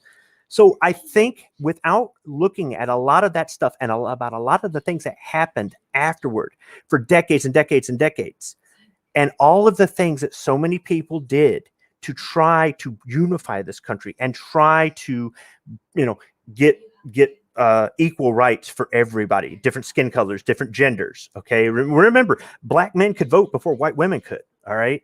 Things like that. And these are all things that are the past in our country. It's just like the people who want to talk about the internment camps in World War II. I don't think they understand exactly why that happened and what the mindset of the country was. Was it right? No. But if I'm judging it by modern eyes, in 1942, maybe. But it's not cool, but it happened, okay? But the whole point is our country has grown. It's evolved. So when you wanna say that you're bad, you're evil, and these people are this and you want to start taking down statues of people who were patriots. They weren't white supremacists. They weren't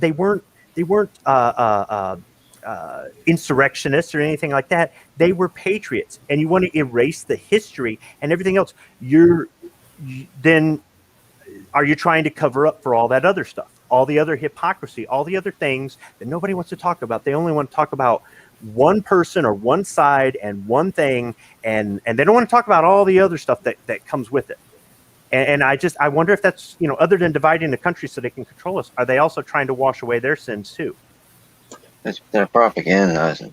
And I'm going to go on a splurge about the schools and the education and all that. So now that you know that, I won't do it because you've heard it a million times. But that's what it is. That you guys didn't spend all your lives in deep 24-hour study to know about all the gun stuff that you know about, or to know about all the Civil War stuff, or Rich, about the Rasslin stuff, and Jason knows about the carpentry, and Squib knows about factories and business. Just stuff that you picked up along the way. So it's pretty clear then a teacher that's got your kid for 45 minutes for 180 days a year could teach you a little bit of nuance about the Civil War, the Revolutionary War, the Industrial Revolution, whatever it might be. But they're teaching you what this candy-coated nonsense or whatever it is, because they want you to think the way they want you to think. That's the point. I mean, of course, what better way to keep people in check than to tell all black people that America fought and killed half its country for you? And then you're going to tell a whole bunch of white people, hey, look, you guys all, half of you died just because you hate black people. That's pretty good propaganda that they throw out in school. Like Squib was saying, the South were all racist slave owners and the North were all, precious angels. And obviously we know that's not true. But they teach that to everybody, and they put that on your TV shows because most people aren't going to care to look at it. They're going to watch what they see. Oh, okay, let's get a basic idea. That's bad. The rebel flag is racism. Okay, I got it. And then when they see you with a rebel flag on your shirt or flying from your truck or whatever you might do with it, yep, there's a white supremacist racist right there. To Squib's point, I mean, if you look at George Washington, for example, they want to paint him as an evil slave owner. George Washington treated his slaves better than probably anybody. If you look at the history with George Washington, he wanted to pay his slaves a wage. He wasn't allowed by Virginia law. He wanted to school his slaves. He wasn't allowed to by Virginia law. So what did Washington do? He set up, you guys know what a company store is basically, right? Where when you're working for a company, like if you're working for a mine or something, they had a store set up and they would pay you in company cash, and you would take that money and spend it in that store. Washington set that up for his slaves long before any coal mine did. He was paying them in currency that he called credits. And he had a store set up that he would supply, and they would take the credits that he paid them and then they would go into the store and use that money to purchase things like diapers for their babies, whatever groceries they would need, they could buy in that store. Clothing materials to make their own clothes if they didn't like what was in the store, if what was in the store didn't fit them, they could go and buy material so they could sew their own clothing. Tools that they would need around their homes, and their homes were not dilapidated shacks like you see. They had basically like small little row house kind of cabin things that he had, almost like a little bungalow. You guys have seen those little cabins that they have at these, like at hotels, where it's like a one-room cabin. That's basically what they had, was something like that, only without the modern inconveniences. But the roofs didn't leak, the windows didn't leak. Washington took very good care of his slaves, and he had. So they kept his stuff in toolboxes. But you got to remember, back then, a one-room cabin, a lot of people were only living in that kind of housing, depending on what part of the country they were in. So these were, for that time period, these were very nice houses that he had set up for his slaves to live in. And he wanted to free his slaves, but again, under Virginia law, he couldn't until he died. The only way under Virginia law at that time period that you could free your slaves was to do so in your will, which he did. When he died, he freed every single one of those slaves. And how did he get his slaves? He didn't buy any of them. They were all inherited from his father. When he was a youth, he kept trying to get his father to free his slaves in his will, and his father refused to do so. He bequeathed them all to Washington, which he didn't want. But he had no choice in the matter because of the way Virginia law was written. And so that there was a lot of things that people don't understand, that people don't know, because they don't teach these things to kids anymore. They teach the kids that everybody in the South was a slave owner, like Squib was saying. I'm not saying everybody was in the South was a slave owner. I've said the exact opposite here in this chat, where it was anywhere between 5 and 10% of the population in the country, let alone the South, were slave owners. Roughly 2% in the North, and then the rest in the South. But that doesn't mean that everybody in the South was a slave owner, obviously, right? But that doesn't change the fact that the large plantations were all on the backs of slaves. Those plantations were the 5% in the South that may have owned slaves. But you have to understand this. Everything in this country was built by the people that came before us. Indentured servants, slaves, and free people. People who could vote, people who couldn't. People who had property, people who didn't. People who were educated, people who didn't. People who were successful, and people that died penniless. Okay, there was a lot of hard work that built this country from a lot of people. And the slaves that were brought here by the Europeans, the slaves that were sold to the Europeans by other black Africans, that were brought here by the Europeans. Yeah, they don't want to acknowledge that fact. They don't want to acknowledge that. Everybody seems to have this picture of Southerners jumping on boats, going over to Africa and hunting them down, and that's just not true. Okay, So the ones that came over here, and of course, yes, they had children, et cetera, et cetera. All right. They formed a part of the American economy that they didn't have a way to deal with. Once again, looking at it through modern eyes. Nowadays, we have automation and things like that. They didn't have that back then. You can talk about the cotton gin all you want, but that's not enough. All right. Got to think about how they built the Transcontinental Railroad. All right. How they built the Panama Canal, all these things. Sure, as technology got there, we could take more and more work off of people. We could take more dangerous work off of people. But manual labor is still a thing today. We have people working on the assembly line at my factory. Manual labor is still a thing today. But back then, everything was done manual labor. It's not like this instant gratification society of today. And because of that, you could say that black people that live in America today, whose ancestors were slaves, their ancestors worked just as hard as other ethnicities in this country who were here 200 years ago and 400 years ago. And that if you want to say, well, I deserve reparations, or I deserve this, or I deserve that, I want you to think about it like this. How about if they said, here's your check for reparations, and here's another piece of paper. This is a document saying you're no longer a citizen. This is a one-way plane ticket to any country in Africa you want to go to. You know, no, I'm an American. I want to stay here. Okay, then shut the hell up. Quit talking about this division in this country. Quit talking about reparations. Quit talking about white privilege. Quit talking about all this stuff. Your ancestors work hard, and my ancestors work hard. Some people's ancestors owned other people's ancestors. Whatever you want, it doesn't matter. At the end of the day, you're here today and free in the safest, most prosperous country on the planet. Would you rather have be here today, but you're in Africa because your family has been in Africa for 200 or 400 years? And you go, that doesn't make it right. I'm not saying it makes it right. But this is another one of those things where let's not talk about 1820, 1750, 1695. Let's talk about 2021. 2021 is you're here today. And if slavery didn't exist, if blacks didn't sell other blacks to Europeans who sold them in America, you wouldn't be here today. So shut the hell up. You are an American. This ain't about black. This ain't about white. This ain't about the past. You're an American. And people don't want to do that. There are people that give their children African names and wear African clothing and say they're not black. They're an African American. And they talk about, and they've never been to Africa.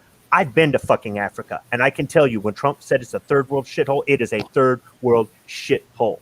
If the biggest, baddest thug in the toughest neighborhood in the worst, most crime-ridden city in America wouldn't last 3 seconds against somebody in Mogadishu.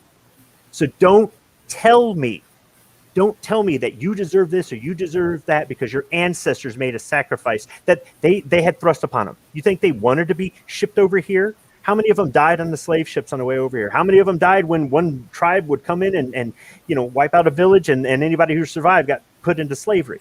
How many bad things happened? But if you want to start looking at other ethnicities of other people in other countries over all of this time, lots of people have bad stuff in their family's history, but we're all here today. So you can live for today, or you can keep living in the past, and you can just divide this country, and the wounds that healed, that they reopened, will never re-heal. Yeah, you should see the look on somebody. Oh, go ahead, Kinka. If you wanna take them back to a little bit of living in the past, you could say that the freed slaves would have got reparations because the Republicans wrote a bill to give them reparations, and the Democrats blocked it. And But those Republicans are not the Republicans of today. The Republicans in the mid-19th century played the slaves. They played the American people. They played America, and they played black people. Yeah, a lot of those Republicans that started the Republican Party as the Abolition Party got killed for that too, Squib. So don't forget about those people. There's a whole. That's what they talk about. People talk about the Southern strategy, and the Democrats used to be Republicans. No, that's not what happened. The parties never changed. The only thing they did was move locations. Northerners got tired of what was going on because they were conservative, and they moved down south to where the rest of the conservatives were at, and the Democrats moved up north to where the rest of the Democrats were at. That's not what happened at all. Well, you mean to tell me that the Republican Party that was founded on abolition all of a sudden in 1965 became the racist party? Sort of. I mean, that's the really short version of it. Well, Yeah, it's explain not that. accurate. I don't see how that happened. Yeah, it's not accurate. If you look at all the Wait, did you say Republican or Democrat? The Republican. Oh no, I thought you meant Democrat. Oh no, I was thinking because you know how a bunch of lefties will say, "Well, after the Southern strategy, the No, party switched, and now the Republicans are the racist." the Republicans used to be racist, and they changed their strategy. The Democrats have always been racist, but they changed their strategy big time in the '60s. I was thinking Democrat when you were saying Republican. Well, I mean, that statement's still wrong too because I already said that the Republican Party was founded on the idea of abolition, so it's kind of hard to be a racist party when you're The founded. abolition thing wasn't about human rights. It wasn't about any of that other stuff. I'm not really too sure how is abolishing slavery not about human rights. think about what the Democrats are doing today and how some of the stuff that they're doing, like they're saying, well, this is good. We need to do this for the environment. And it really doesn't help the environment. Instead, we lose jobs and or, well, this is about giving people asylum. And instead it's just opening our borders, or, well, this is about protecting the public. And then they take away our Second Amendment and all that other stuff. It's the same sort of thing. Just like the Democrats in the South in the 19th century, all they gave a shit about was keeping the money coming in, and they didn't have a way to get rid of slavery and keep their money, and they wanted their money. Okay, so I'm not saying the Democrats in the 19th century were angels and Republicans. The Republicans needed something to stand on. They needed something to get in there and get the attention and get the support and get the votes and get the abolition thing was what they jumped on. Sometimes when you look at what the Democrats are doing today, or I guess even the Republicans, the things that they say to get elected, right? The platforms they stand on. But how many Republicans are rhinos, right? We voted for them, we trust them, and then they stab us in the back. And how many things that the Democrats say that they're doing to help this country, which only make this country worse. But yet when they're talking a game, when they have a strategy and people want to get behind that and their union tells them to, or they're, this is where their family's always been or whatever it is, you got to stick with the party line. And that's exactly what it was. Okay. They didn't give two shits about black people. Nobody in America in the 19th century cared about black people, including black people. Okay. It just was a thing. And that's a terrible thing to say, but it's the honest to goodness truth. All right. It just is. It's unfortunate, but it's the truth. The reality is there's a lot of people living in America today that could be in Africa today, starving and living under the worst war-torn conditions ever. And that sounds cold when I say it, but I'm just a blunt person. I'm just cutting right to the quick. That's the reality of it. All right. That's like your grandpa being an illegitimate kid. But if your grandma hadn't slept around, and then you wouldn't exist today, right? It's the same difference. My grandma like that. That's messed up. My grandmother was an angel. I dare you. Sorry. I'm just kidding. Squib. I understand what you were saying. I wasn't offended that you said my grandma. I know you were joking. Okay. But if you want to see one of these people that are always saying, "Oh, the blacks are repressed in this country," to what your point on that's good when you got talking about Africa, ask them how many TVs they have, and then ask them how many TVs the average African has. Watch their eyes bug out of their head. They think everybody in Africa has TVs and stuff in their bedrooms, just like we do here in this country. The poorest Americans in this country, black, white, Chinese, whatever, have on average 2 televisions in their home. The average African doesn't have a single one.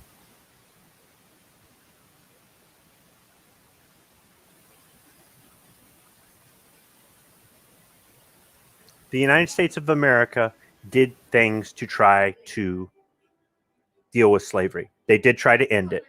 Okay. They did try to stop slave ships. That was a waste of money. They did form Liberia. They did a lot of things. But when the war was over, the 40 acres and a mule, that was a lie. And all they did was create a lot of bad feelings that. I get it. It was a lie, but there was a bill, and they tried to pass it, and the Democrats didn't vote for it. So it only became a lie because it never got passed. I Okay. get it. But the Republicans were like, screw those black people. Let's pretend like we're going to give them all just stuff that we know the Democrats aren't going to vote for. And they wrote it up because they're dirty, filthy politicians. I get that. But the normal person side of it looks at it and says, there's a bill right there. And the Democrats said no. If they said we're going to stop drilling for oil, we're going to stop refining oil, we're going to stop everything in America that has to do with the production of oil or things based off of oil, and we're going to stop the importation of oil, and it's all going to stop the day after we sign this bill into law. How many politicians do you think would be there going, holy shit, do you know how many people are going to be out of a job, and how are we going to do this without oil, and how are we going to do that without shutting off slavery with a stroke of a pen would be like shutting off oil today. Once again, I'm not justifying slavery, but they didn't have a way to just do, and it took bloodshed. It literally took bloodshed to do it. And the slaves were freed, by the way, after the war was over, not during the war. They were freed after the war was over. And there were slaves that were told they had to leave their plantation, and they didn't want to leave because this was their family. The white people in that big house were family. Okay. People don't understand that, like what we were talking about earlier about some of them having, decent living quarters or getting education or being freed after master died or whatever it was. It was a family thing. Some of the soul food or some of the food that people say, is black food and that people are offended by, white Southerners ate it too.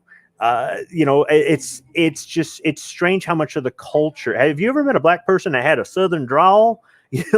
So I'm just saying that it's just not, everybody wants to cut and dry and black and white it. And there's a lot of rounded edges and a lot of gray areas to it. Okay.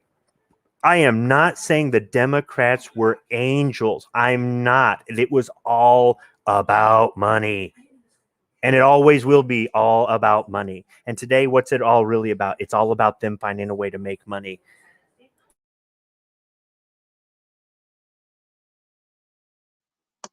Yeah, I don't disagree with the greed part at all, for sure. That their number one motivation, absolutely. Yeah, the education It around creeps the me out. slaves. That. Oh, sorry. Have you ever met a black dude that has a French accent? Yes. That's creepy Yes. to me for Yes. some reason. You ever meet a Chinese guy that has a Kentucky accent? That's an eye opener. I've met Asian guys with Southern accents, but I've never met an Asian guy with a French accent. That would be super, super weird. Oh, I've met them too, because you got to remember Vietnam at one time was a French colony, and there are Vietnamese that moved to France. Yeah, I have met Vietnamese people that had French accents because their family moved from Vietnam to France before Vietnam and the other colonies over there broke away from France to form their own countries. And yeah, it's crazy. You do a double take when you first hear him speak. You know what I mean? Because you're not conditioned to expect that. You know what I mean? It's like, whoa, that's what it was like. There was this one. I think he was Chinese. I think is what he was. He was a stand-up comedian back in the '80s. He gets up on stage, and you're not expecting this heavy Kentucky drawl to come out of his mouth, and it's just like, whoa. And that was like one of the jokes that he tells about how that always catches people off guard. I don't know if he could get away with that today because they label him as racist against himself.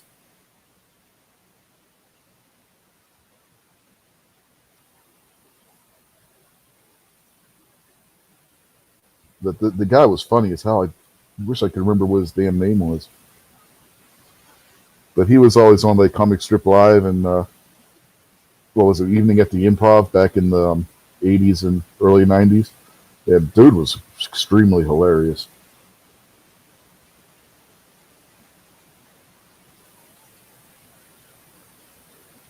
But getting back to the slave thing, the education part, that totally depended on what state you were in.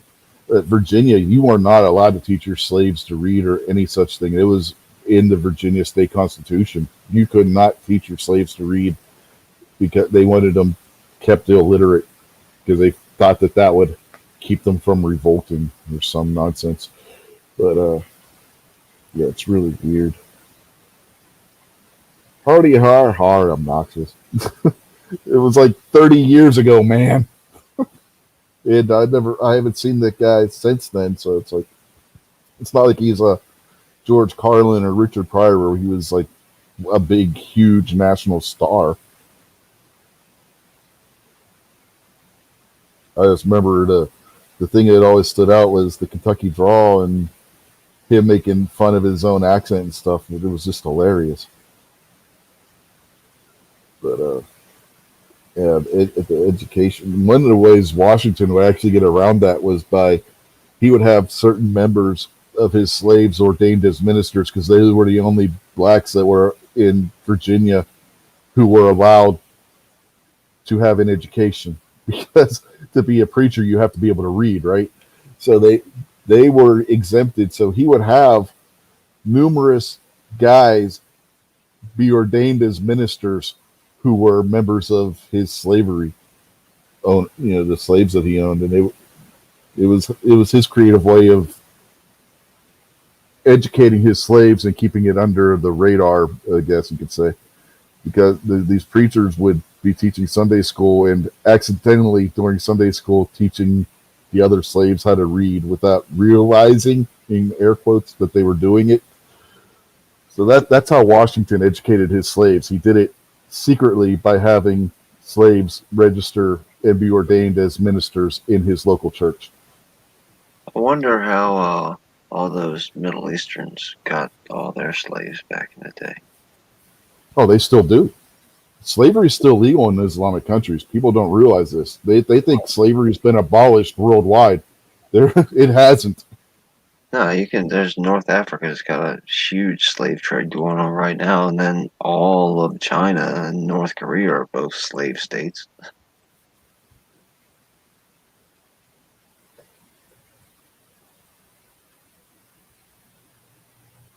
That reminds me, I gotta go buy LeBron's new shoes. Good luck with that. You live in Not Baltimore. Can't you because they're just not rob them from somebody else? Yeah. And not because they're not available, because I don't know if you could afford them. You see the prices on this Anybody stuff? in Baltimore that can afford the new LeBrons will probably shoot me first. Yeah, exactly. MKJO says his name was Henry Cho, the comedian I was talking about. MKJ was on top. Henry Clay? No, Henry Clay was, one of the founders and all that stuff. Oh, speaking of, here, interesting little side note. The gentleman who gave the eulogy at Washington's funeral was the great uncle of Robert E. Lee. Here's a touchy side note. Barack Obama gave a eulogy at a Ku Klux Klan Grand Kleagle's funeral. Yeah, he did. So did Joe Biden, didn't he? Yes, Hillary Clinton was there too. Yeah, he says he was from Tennessee. Okay. I knew it was one of those southern accents. Like I said, it's been 30-some years since I've seen the guy do his comedy bit. So. Most of this from all the way back then till now, slavery is just a hot button issue that the politicians push whenever they feel like shaking us up. No different than now or anything else. The vast majority, especially now. I don't think you could call the politicians in Washington. Maybe you could call Joe Biden racist because he's like an old-fashioned, typical, what you would think like a white racist guy would be because he talks like a typical old white racist guy. But I don't know. I think that I don't know. It's strange. No, Joe Biden's racist because Joe Biden's racist. I mean, Well, that's what I mean. That's what I mean. Like if you were going to watch a sitcom on TV and it's going to have a white racist character, Joe Biden would fit right in. oh yeah, None of these other politicians really fit right in there. So I don't think any of them are racist. I just think that they all are just greedy and power hungry, and they don't care if they've got to use racism, whether pro or actual be racist. However they got to do it, they'll do whatever they got to do to gain more power. Yeah, Joe Biden, if you look at the things he's done, he opposed school busing because he didn't want the jungle coming to his kids' school. It was school busing too because it's this Yeah. way to really destroy good schools. Oh yeah, I'm not saying that. I'm not saying if he would have opposed busing on that grounds and not because he didn't want blacks going to his kids' school, which is essentially what he was saying, I would agree with you. But he specifically was saying it because he didn't want blacks going to his kids' school. He wasn't worried that the school was going to get worse or any other. He specifically was saying it on racial bounds. And he has said some very anti Semitic things in the Senate. If you look at some of the old speeches he gave in the Senate, he was calling the Jews every single damn slur that refers to Jews, those names on the floor of the Senate. They need to do a remake of All in the Family and use the Biden family. Wouldn't that be hilarious? Except Archie wasn't really racist. Archie was what Kingpin was just saying. He was just an old guy that's the way they talked. Yeah. Biden has actually come out with some racist shit. I'm just saying it'd be a funny skit on like one of the comedy shows. No, they'll never do Biden that. could sit in the chair, and him and Jill could sit in them chairs, and like Meathead could be Hunter and stuff, and Yeah, the only Gloria show could be their the only show I would see doing that would be South Park. daughter-in-law twice. Yeah, South Park would be if any show we're going to do that, it would be South Park. You're not going to see that on Saturday Night Live for damn sure. You're not going to see that on any of the late night talk shows or anything like that. If any show is going to do that, it would be South Park, and it would be freaking hilarious as hell if they did it.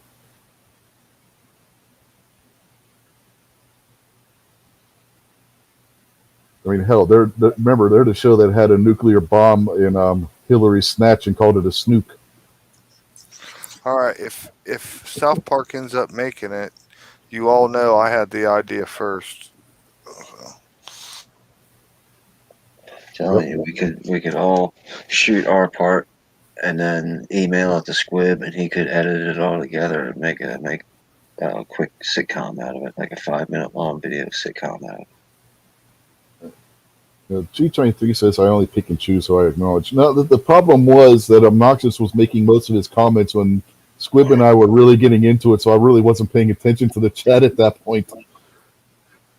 Here's a tough question: if you had to play the part of a Biden family member, are you going to pick Joe Biden or Hunter? I'm picking the dead one, so I don't have to put up with them anymore. I'm Hunter for sure. Don't you have to sniff baking soda or something? Cheese. Cheese. Oh, Parmesan cheese. Smoke Parmesan in your crack pipe. Yeah. He smoked a lot more crack than he smoked Parmesan cheese. I can promise you that. Oh no, he was mixing it. Probably 3 or 4 hookers. Yeah, he was fancy hotel room that the vice president's paying for. Yeah, he was cutting. Those girls are too young to be called a hooker. Yeah, instead of like cutting his marijuana with heroin or Oxycontin or something like that, he was cutting his crack with Parmesan. Okay, once again, Jason saved me. He saved me the other night in the bracket, and he saved me again tonight because I went directly to party hard rock and roll comedy when I was thinking about Hunter getting drunk with a bunch of hookers in Vegas that Joe Biden's paying for, and I didn't take into consideration that he's a damn pedophile. So I'd probably have to say Jill Biden. Yeah, the father and son are both pedophiles, so I mean, come on. That's why I picked Jill. Yeah, I was just trying to be in defense of the little ones. You know what I mean? It's not nice to call people names, so it's not nice to call a little girl a hooker. Yeah, see, this is why I picked Bo. I'm sorry. this is why I picked to be Bo Biden, because he's dead and he didn't have to tolerate those two anymore. And he was probably the most stand-up one. Yeah, he was a military veteran and whatnot. Them bad apples don't fall far from the tree, man. I didn't say he stood up well. I said he was probably the most stand-up one. I'll be Major. That way I get to bite people when they come in the yard. Well, Major's dead too, so you don't have to put up with him anymore either. No, Major's the one that he's the one that died. Yeah, I think so. Okay.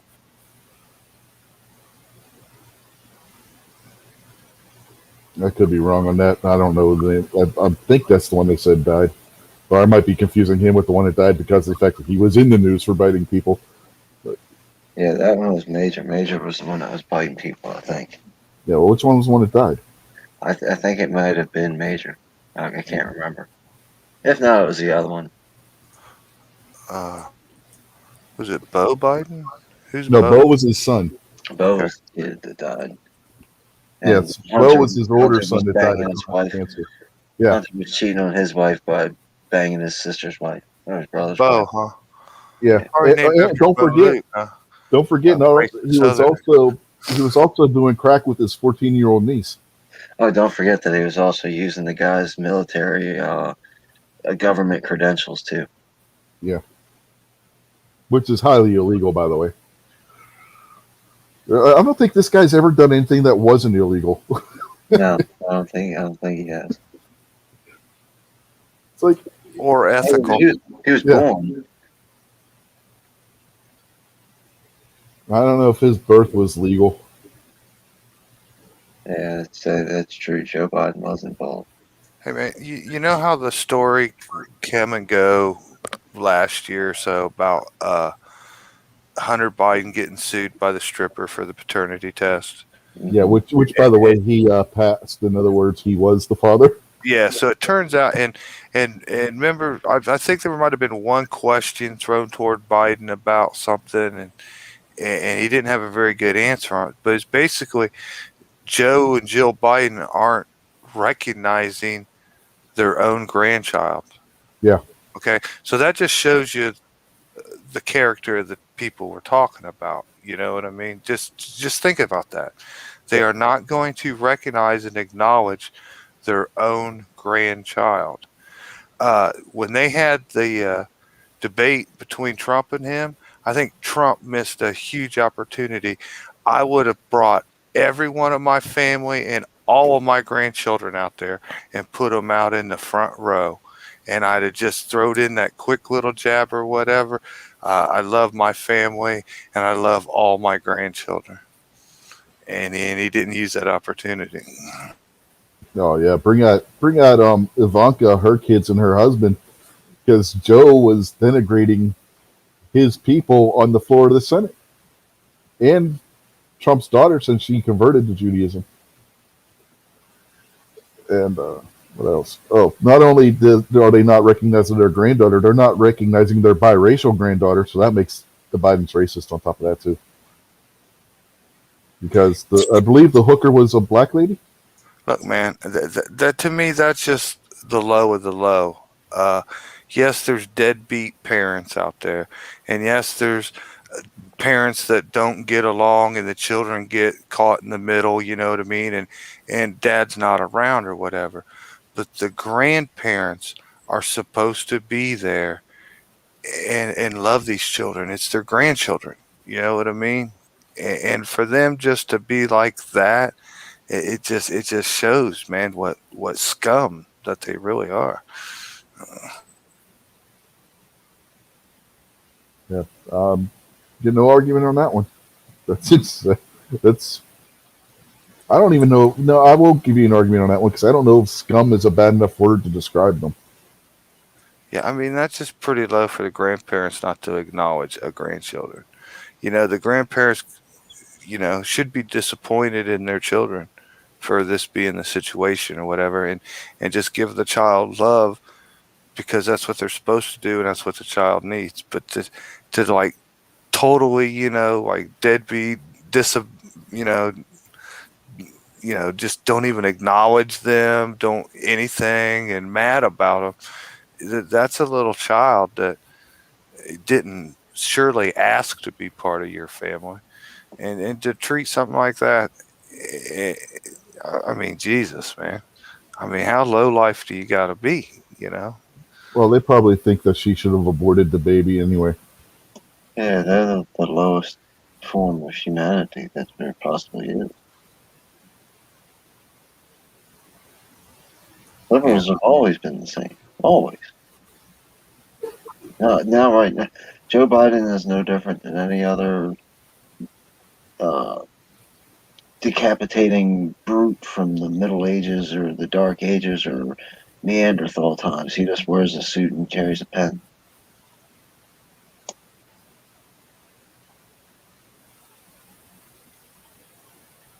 But just think about if it was flipped the other way around.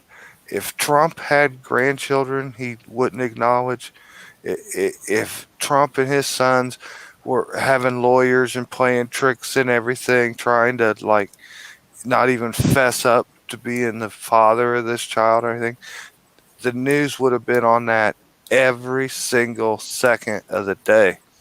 You know what I mean? But Biden, he just gets a pass as usual. Well, they actively hid the fact. Remember, there were polls that were taken after the election, and people were saying that if they knew what came out, what the media finally published after the election about Hunter Biden and Joe Biden's relationship with Hunter and the shenanigans that that the two of them were involved with, they would have never voted for Biden. It was over 50% of those polled said they would never have voted for Biden if they knew about the Hunter Biden bullshit. That gives Biden the loss. Yeah, there's a No, those numbers don't matter because he didn't win the election. Oh no! So even if you take away legitimate votes from him, it still doesn't matter. He lost. But if you take away those legitimate votes, their cheating wouldn't have worked. Sure, it would. They'd find a way to make it happen. Yeah, they just cheat more. I don't know if they were able to fudge that many votes. They'd have figured out a way. They weren't losing this election no matter what. No matter what.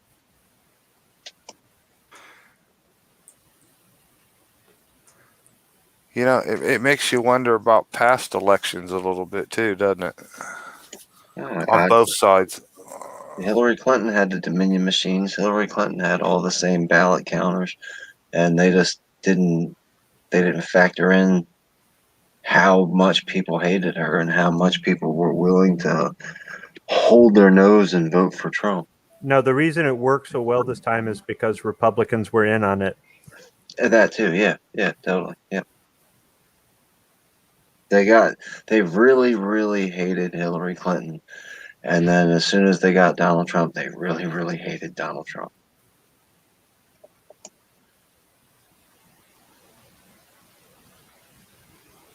Wouldn't it be nice if just us, the normal people, made the decision who was president? Well, yeah, I mean, that'd be really nice, but you gotta start by not flipping out when the bad guy punches you in the face. I get it. Like we were just talking about, the media doesn't cover Donald Trump the same way they cover Joe Biden. That's their job. It's their job to make our guy look bad and their guy look good. And it's their job to pretend like they're not doing it. And as long as we play along with them, they're going to keep doing it. The only way you can stop playing along with them is just turn it off. Yeah, in the 60s, the media became the propaganda arm for the Democratic Party. That's when you see the shift where the power of the television. Our Congress legalized propaganda, propagandizing Americans in our Congress. This one. Mm-hmm. This one. But if you look at where the shift took place with media, it was in the 60s. Walter Cronkite. If you look at Walter Cronkite was putting out left-wing sentiments, but he was doing it on the down low. But he was the one that started it. But as they progressed from Cronkite in the 50s into the 60s, and then when Dan Rather and all them started taking over, it became more and more overt. Each time the anchor switched, it became more and more overt. If you look at Walter Cronkite, his journals and stuff that he wrote, I forget who it was. It was a right wing reporter who got a hold of Cronkite's journals, and he wrote a book about it. And excuse me, we looked at it when I was in college, and Cronkite was a socialist son of a bitch, but he never came across that way on TV. He always played it under the radar with it. But if you look back at the stories and you actually sit there and you watch what he was saying and stuff, the way he was phrasing it, yeah, he was putting out the left wing propaganda even then. But it was the people weren't looking for that back then when they were watching the news. They thought Cronkite was being up and on the level. Like, who was it that came before him? Was it Edward R. Murrow, I think, who was the big news broadcaster before him? He was right down the middle. If you look at Edward R. Murrow, he was straight down the middle. Cronkite was a little bit farther left than that. And then it became farther left from that and farther left from that. And then you get to the point where you get the media that we have now, which is they're not even making attempts to hide the fact. When you look at CNN and MSNBC and NBC News, ABC News, CBS News, they are overtly on the left. It's not. There's not even any question about it at this point.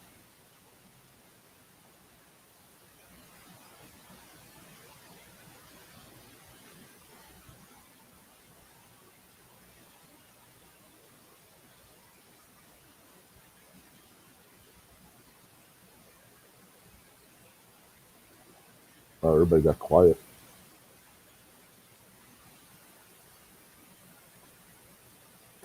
Oh, in between, I've been looking at pictures. Just places I've been, places I want to go to again, places that aren't boring, places that don't have the same thing that the place I live in has, stuff like that. Was that a shot at Rob and his vacations? Man, he needs to get out. He needs to get out of New York, man. Yeah, not just to live somewhere else, yes, but yeah, just there's more than stuff that you can drive to in half a day. He needs to learn to take a plane somewhere. He don't fly. Yeah, I know. That's why I said it. I mean, BA didn't fly either, but they always managed to find a way to knock him out and get him on the plane. Well, maybe that's what we need to do. Hey, Rob, you want a cheeseburger? Squibby needs to come here, pick me up in the 18 van, and we can drive up to New York and pick Rob up and drug him and get him on a plane. Yep. Don't you learn? Didn't you see what happened to Bill Cosby? You can't just be drugging Hey, people. Bill Cosby We're is not out. drugging. Yeah, Bill Cosby was released, by the way. But we're not drugging him for the same reasons that Cosby was. We're drugging him for his own good, not our good. Yeah, I'm not going there with any of you guys. Yeah, I don't know why they call him roofies when he always end up on the floor. You know, Jason, you were the guy that I was going to go to supply us with the roofies.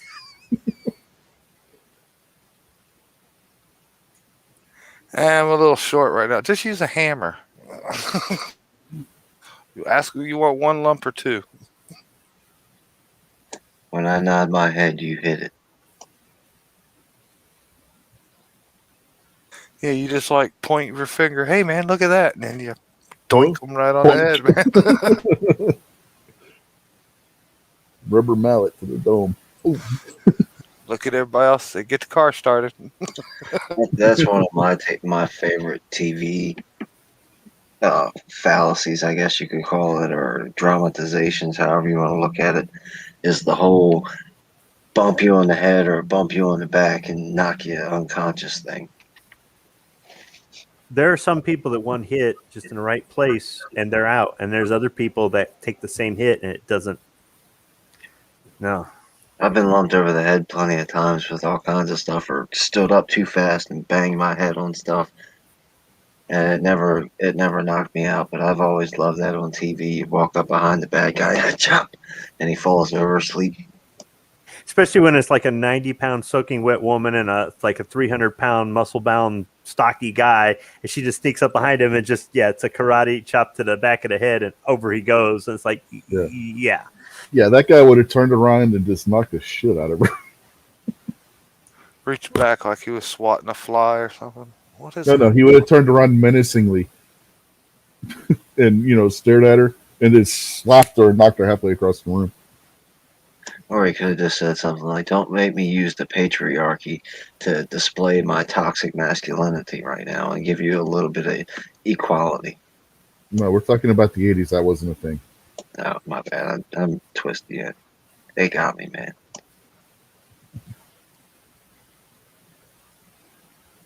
Yeah, the 80s, everybody was cool with everybody. It wasn't now. Yeah, I miss You the notice how 80s. far- yeah, have you noticed how far we've regressed from the 80s and 90s? Good God Almighty! Good times, man. Good times. No wonder you get those toys. It reminds you better times. Yeah, that's it. Sure, I'll go with that. It's kind of strange to think about. We had That's why you drive a Fiero. I'm sorry. the 80s Yeah. and the 90s. We had crack and we had heroin and we had uh, gang warfare and all this other kind of crazy stuff. And those are the good old days.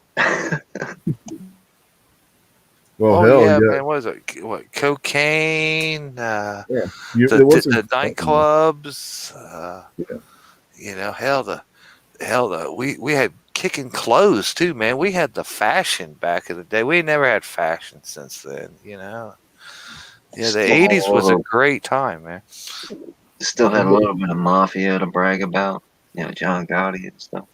Yeah, the video arcades, man. I miss arcades. Oh, arcades. Yeah. Yeah, man. We didn't need TVs and computers, man, and video game machine. Well, an Atari. I guess we did need some video games, but not like today. You know what I mean? Man. And now you're like everybody complains you can't get your kid out of the video games. You can't get them out of the basement. Back when I was a kid, you couldn't get you to stay home. You were gone all the time, outdoors, outside. Yeah. Do whatever. You know what I mean? Nowadays, you can't get kid to, go walk to the neighbor's house or something. It was just so different. You'd come home to get something to eat, and then you were out the door again. Sometimes you didn't come home to eat. Sometimes you went to your friend's house, and you call up your mom and be like, "Yeah, I'm going to eat here." And okay. Yeah, man. I was never home ever, hardly. You know what I mean? Yeah. Ever. Nobody was. You're right. They'd holler your name, or whether you'd have to go home for lunch or get in trouble or whatever. But then you were right back gone again. Yeah. You want to come back? You want to come in for the night until after the streetlights come on, and sometimes not then.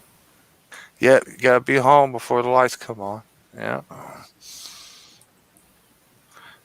Nowadays, like I said, the kids, you can't even get them to leave the house, man. Yeah, you get on your bike and you just take off for miles on a bike ride and come home. Shit, nobody cared.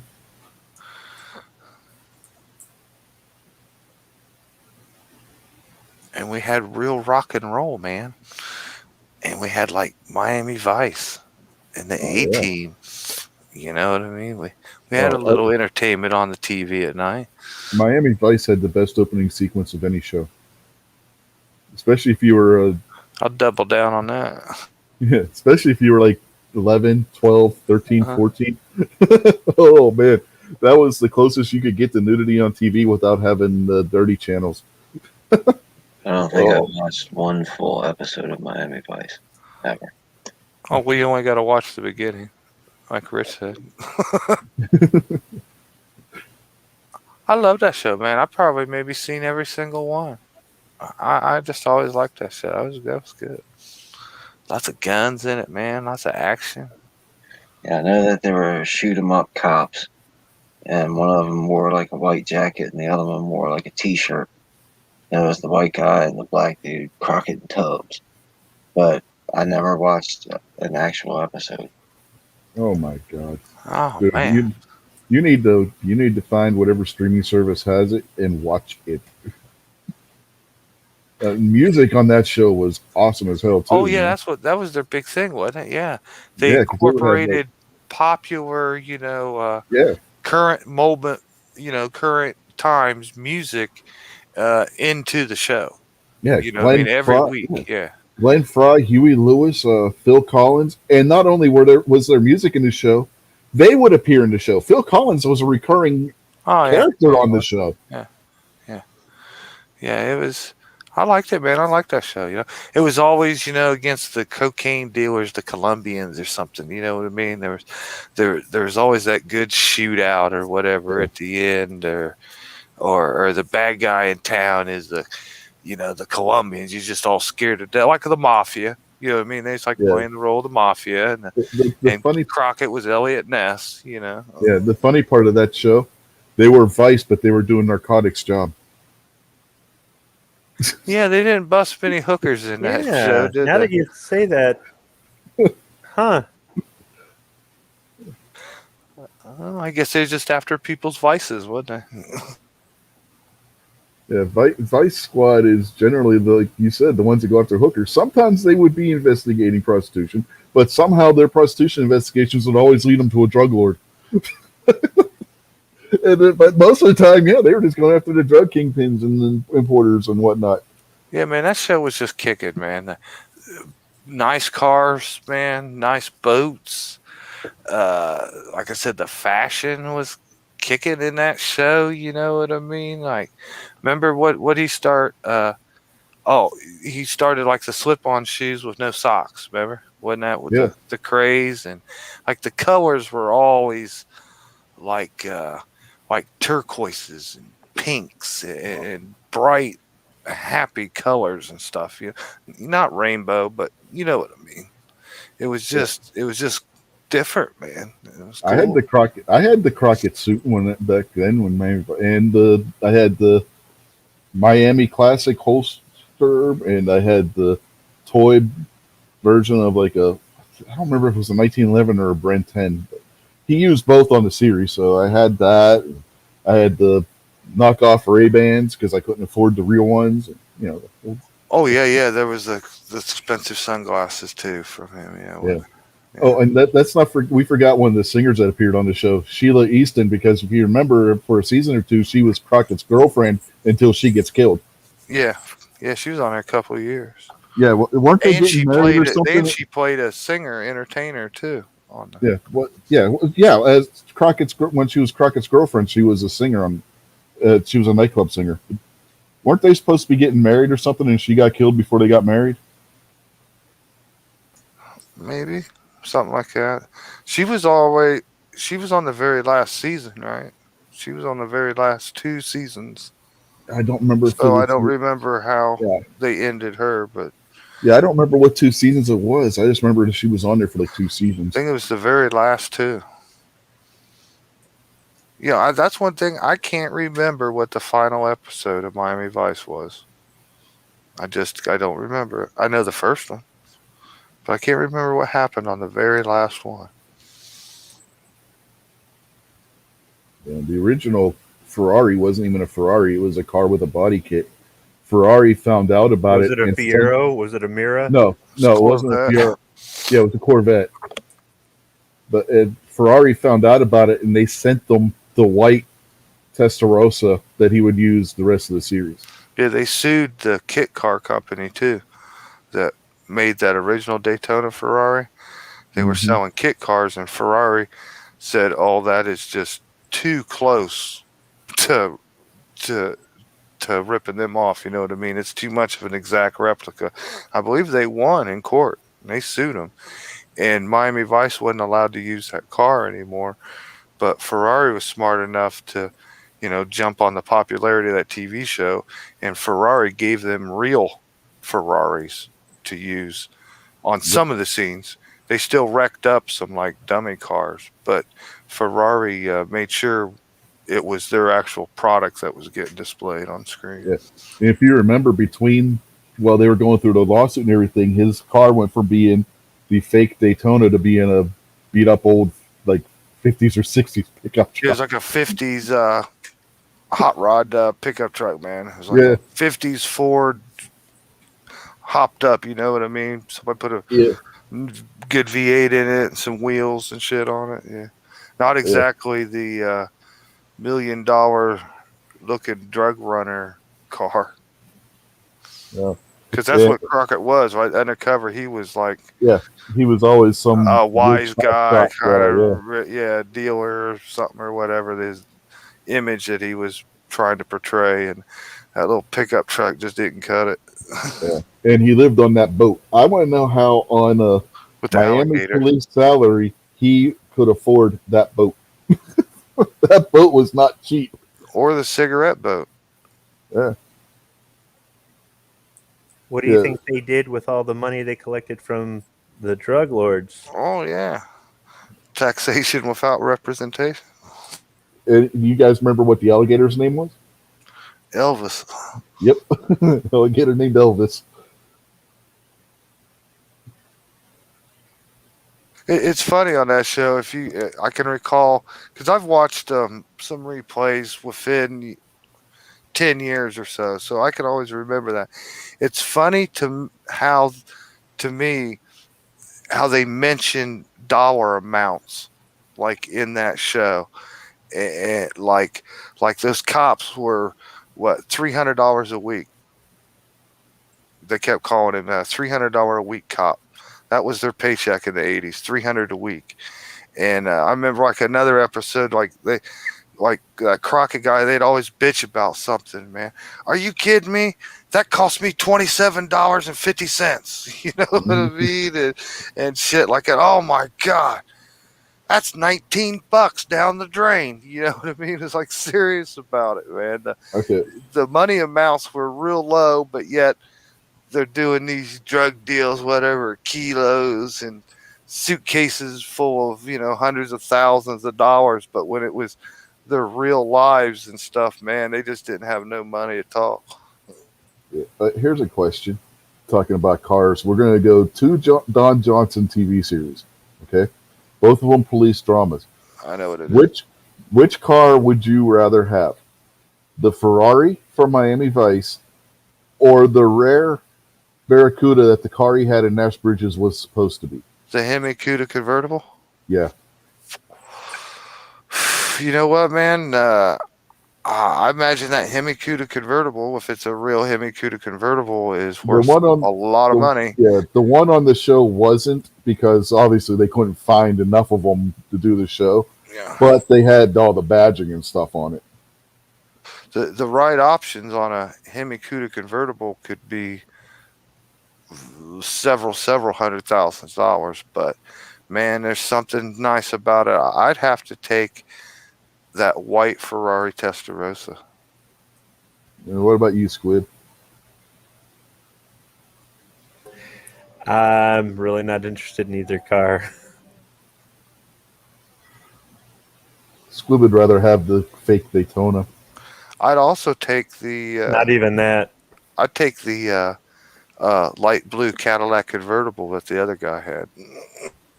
Yeah, that was a sweet one. That was a sweet ride right there. What about the hot rod pickup truck?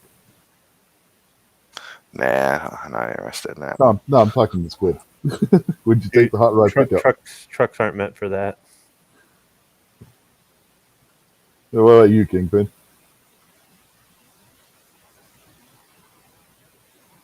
I don't know. What exactly are we talking about? Okay, white Ferrari Testarossa or sweet U.S. muscle car, very rare Hemi Barracuda convertible. I Yeah, deal with me. My dad had a Barracuda when he was a kid or younger or whatever. I don't know. He didn't have a convertible, but I'd go with that one. Yeah, the car that it was supposed to be on the show, but obviously wasn't because they couldn't find enough of them to do a TV show. That car is probably worth as much as what the fucking Testarossa is now. I mean, that car is worth a lot of money too. So I think on Barrett Jackson, I've seen a few Hemi convertibles top $1 million before. Oh yeah, and those Super are and rare some of it. options in Yeah, like a year where they only made 25 or whatever that model. Yeah, I've seen a few go for $1 million. yeah. Somebody made a copy of the one from Nash Bridges, just a copy of it based off of a standard CUDA that they put the Hemi and shit in that was supposed to be in that rare Hemi CUDA, and that thing sold for 250 grand. See, last time I watched the shows and I looked at it, I think the market kind of fell out of those expensive collected muscle cars. Some cars have gone up in value lately that are ridiculous, but some of those cars were like selling for better money, 10 years ago than what they're selling right now. And and still a lot of money, but that's still a big loss if you gave 400 grand for this car 10 years ago and today you're struggling at the auction to get 250. That's but I've seen it. I watched one auction at the beginning of this year, and I was just amazed at how cheap the prices was for gorgeous cars going across. Like a Barrett Jackson auction Oh or yeah, or they one of the Meekums. These aren't junk cars. Okay, no, you know no, what I not in mean. the You just least. know that. So like when you The see one, one and the price is like, geez, man, that used to be like $100,000 plus car, and they're only selling for $60,000 and $75,000 right now. You're like, damn, you yeah, couldn't you couldn't fix up an old one and make it yeah, nice for that kind of money. Yeah. yeah. It's crazy when you look when you watch those, especially in the heyday, like you were saying. They have a car come across and they say, "Oh, this is a parts car," and all this. You're looking at this car and you're like, "That's what they consider a parts car?" You know, it's like, good lord, I would drive that every day. It's absolutely ridiculous some of the cars they got on there. Some cars have gotten really expensive, like the '70s Corvettes that were always the lowest value. You know what I mean? You could even find a beater all time, $3, 4, $5,000. Those cars are extremely expensive right now. 25, $30,000 everybody wants for them, and not fixed up immaculate showroom. I'm talking junk. And the Trans Ams are huge in value like that. I remember looking and seeing Trans Ams that you're talking about that are like parts cars, not drivable, been sitting in a yard, and they're like $30,000. Yeah,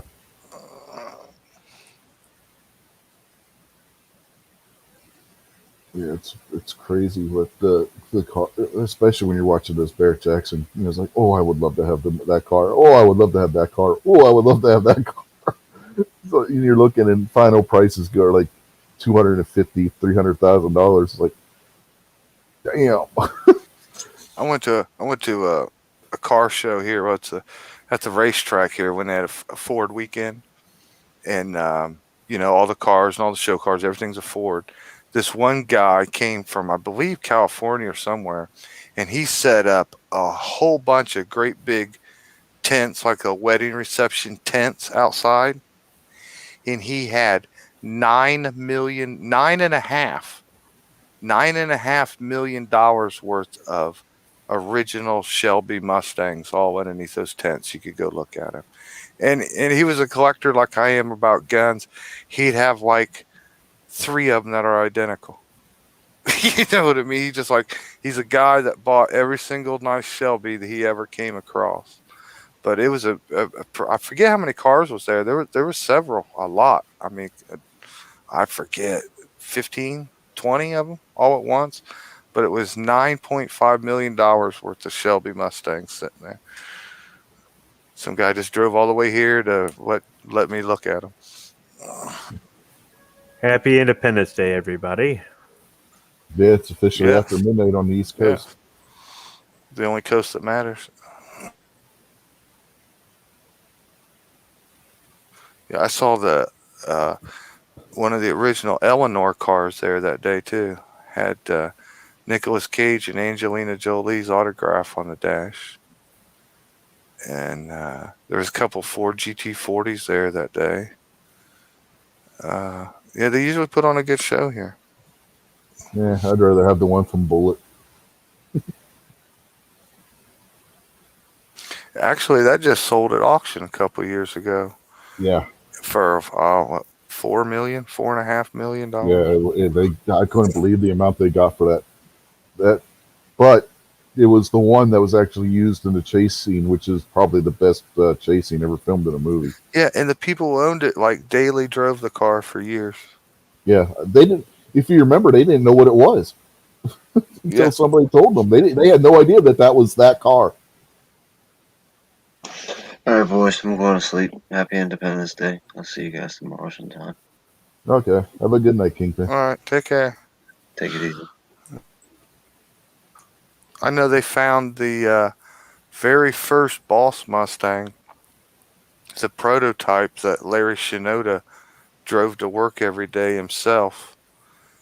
They found that in a barn with a chicken coop built around it. And they rescued that car and totally restored it. It's crazy what some people do to cars. I'm not sure, but I believe that one Ford has it. It's in the Ford collection. But it's a car too that's, if it went to Barrett Jackson, it'd be $4 million, $5 million. Yeah. What people do to cars is almost as crazy as what countries do with tanks after they're obsolete. They You just know, the original Shelby Cobra, yeah. the very original oldest one that exists, that Carroll Shelby never got rid of. He's turned down over $25 million for that car. Oh yeah, it's in the Shelby Museum. Yeah, that car, he's like turned down the offer of $25 million for it. Yeah. Have you ever seen what they do to tanks after they retire them for service? They use them for target practice. There's museums around the world that are scrounging trying to get all these old tanks and put them in the museums, and they're coming back and with tanks that are just full of holes, not because they were shot up in a war. They were using them for target practice. It's crazy. Well, you need something to like Yeah, I know, but develop an anti-tank rocket or yeah, cannon or something. So if it's yeah, old, okay. yeah, but they're doing it with all. They're not even considering the fact that there might be a museum that may want this as a historical item because there are tank museums. There's tank museums in almost every East European country, in the United States, Canada, and they're Well, we got some tanks around here, man. They're they're decommissioned or whatever, and they're just like little memorials at our city parks and stuff. We got some anti-aircraft guns. We got the Cobra helicopter. mm-hmm, Maybe it's an Apache. Anyway, just got one of the new modern fighting type helicopters. Only got enough room for like a couple people inside of it, but it's got rocket launchers all over it. Yeah, we got one of those, and it's like right next to the road. If you had a car wreck and swerved off the road 10 feet, you'd run right into it. yeah. When they, The tank. Okay. I was gonna say when they first dropped it off here and put it there, like, and I didn't know it was anything about it. When you first drove up the road, you're like freaking out, like, what the hell? Why is there a helicopter right there at the edge of the road? Yeah. All right, guys. I think I'm going to call it quits for the night. Okie doke. All right, enjoy your Independence Day tomorrow. Yeah, you Yeah, guys there do was- as well. You guys got Yeah, good weather? Yeah, it's going to be hot, so we're just going to turn on the air and just do some grilling outside. Yeah, it's still going to Oh, be. yeah. It's going to be warm, but on the cool side here. Still, we're not going to get hot until Monday. But it was fun arguing, Squid. Yep. It's always fun arguing with you and or Guns and Barbecue. I'll see you guys later. All right, have, See you have a later. good night. But what was I saying? Oh, Yeah, um, I'd tank- argued with you, Rich, but I don't really know that much about the Civil War. I was watching. I went and Googled a bunch of stuff while you guys were talking, and well, you know how Google's going to give you political point of view answers, but I saw some listed like the top ten reasons for it.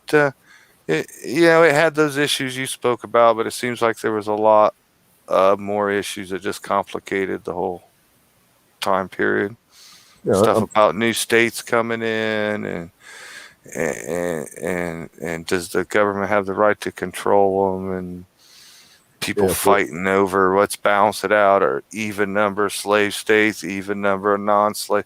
Just seemed like there was a whole melting pot of issues that just boiled over. Oh yeah, there was a bunch of stuff that was going on. See, I don't know, man. Like, states separate. Like, it probably wouldn't break my heart if California succeeded or New York succeeded. I might rather just live without them. Yeah, but going back to the tank thing, the tank museum in Bovington, England, they've been trying for years and years to get an Abrams for their museum. It's one of the main things that they've been trying to get. And every time the administration changes over here, they talk to them and negotiate. And one administration will say, okay, we'll get you one, but it's going to take some time because we got to, retrofit it and everything, take off anything that's classified, that kind of thing. Like the Trump administration was going to send them one, for example, but they were in the process of getting the tank set up and everything. Joe Biden, when he got into office, one of the first things he did was canceled the deal. It's like, Jesus Christ, man. They're just wanting a tank to put in their museum. They're not trying to analyze it. I mean, Christ, what are they going to analyze? They invented the armor that's on it. They invented the gun that's on it. All you got to do is take the electronics that we invented that are classified out of it and boom, give it to them. Give them one of the goddamn foreign export models, for Christ's sake. Oh, believe me, they've gotten one. Not for museum display, but the government and the secret agencies of the government. They know what it is. They have a copy of the blueprints, the specifications. They know. You're not hiding nothing. The museum over there, it's a non-profit organization. They've been trying to get one, and they're, like I said, every time the administration changes, it goes from one administration to the other. One administration will tell them yes, then the next administration comes in and cancels the order. It's happened every single time they've had one on order. Every single time. I saw a thing. I think it was Dragon Man. That military museum guy out west. He's got all kinds of stuff like that. I think I was watching a thing of him, and he's got several tanks right there. He gave a few little stories about how he got his hands on this tank, and how he was able to buy them and this and that. And I think he had a close connection to a general, a retired general or something, to help pull some strings to get some of the tanks that he owns or whatever. But they weren't cheap. I don't know where the guy got all his money at, if he's a lotto winner or what. But it depends on what tank you're getting too. Like some of the tanks you'll spend a whole lot of money for. Some of them you'd be surprised how actually cheap they are. That Dragon Man, he's got all kinds of stuff, man. I'd love to see one in person. You damn near can't see it all watching videos. Yeah, there have been people that have bought Russian T-55 tanks for under $50,000. Yeah, I think he's. Yeah, that's crazy cheap for a main battle tank that is still in use by some countries today. Yeah, I'm not sure. I think he kind of hinted around. If he didn't tell you, I think some of the old tanks that he's got might have been in the over $100,000 a piece range. Oh yeah, oh yeah, you can do that. Especially if they start up and still run, Yeah, especially the older they get and there's less of them around. The T-55 is probably the tank that more tanks have been made of the T-55 than any other. The Soviet Union was just, pushing them out of the factories as fast as they could. You had the T-62, the T-72, the T-92, and they were still pushing out T-55s at the same time, right alongside them. That's the most produced tank ever. Yeah, they make tanks right here. Yeah, you About were saying that hour earlier. and a half away from me. Uh, they were talking when Trump was there the other day, saying that's the only place in America we make tanks. Yeah, That one it's the place. only it's the only place that they still manufacture the Abrams, and Yeah, they only make one. They make like one a month. The rest of them are all renovations of old tanks. yeah. I I was talking to Kingpin about it when we was talking about Trump, and he's talking about that Lima thing. Yeah, I know a few people that uh, used to work there, uh, and because of the location where it's at, um, it's not in a densely populated part of the state. It's the hillbilly part of the state. When I just say that is because jobs are few and far between down there, even today. I Oh, mean, you know very what? few and far between. Uh, like the majority of the people in the county are unemployed just because there ain't no jobs. It's kind of down there in that area, so most of the people drive a considerable distance to get a job there. And they hope to get. I know I had a friend that drove uh, at least an hour and a half one way to work there, right? Because he had five boys and a little girl to feed at home. So you Yeah, got to do whatever you do to get a job. But from the things I'd heard of people there, they loved working there. Whatever. It sounds like it would be fantastic, but it's not that great of a paying job working there. yeah. It's not like a GM auto worker chucking down $75 an hour in benefits and stuff. It's a lot lower paying money than you'd think there. And then when you count in your expense of how far you got to drive to work there every day, you come home exhausted. It's really not the greatest job. It sounds like, man, I'd love to work in a factory building tanks. You know what I mean? But what if you're there all day, not making much money, just building, like a grab handle that goes on the side? Yeah. It's really not the greatest job. Like there's only one reason they keep that factory open. As far as the manufacturing new tanks, that's in case a major war breaks out. This is the stated reason. If a major war breaks out, they have people that know how to make tanks. That's the only reason why they keep that Yeah, but production line open. you think 'Cause we'd have more than one, though? You know what I oh mean? Just no, even for smarts. I the mean, what if vast something happens at that plant? Water pipes break, it catches on fire, burnt down, or something. we really don't need it. The if you look at the Abrams fleet in the United States Army is so large and the vast majority of them are retrofitted. Whenever they come out with a new Abrams variant, they're not building new tanks; they're just retrofitting the ones they already have. It's the same armor; they don't change the armor on them. If the gun changes, they'll change the gun, they'll change the electronics, and they may put when they came out with that new turret, they put the new turret with the little mini turret thing on there for the commander, the automated one, the remote control turret thing that's on top of the main turret. But that's all they do. They just take the old tanks and they retrofit them. What's an Abrams A3 now at one time was an Abrams M1, and then it became an Abrams M1A1, and it became an Abrams M1A2. They're not new tanks; they're just retrofitting all of them. Oh yeah, too costly, too big and costly, and time to just scrap an old one to Yeah, they replace it for a brand new one. Yeah. they estimate that these tanks are going to be in service at least until 2040. The same hulls that they've been using since the 80s. Unless a major war breaks out and they have to ramp up production, and the people that are working at that factory are going to train the new people that they hire to ramp up the production. I don't think they make them here. Uh, any means. Maybe they are just rebuilding old ones, but it's pretty common to see trains just full.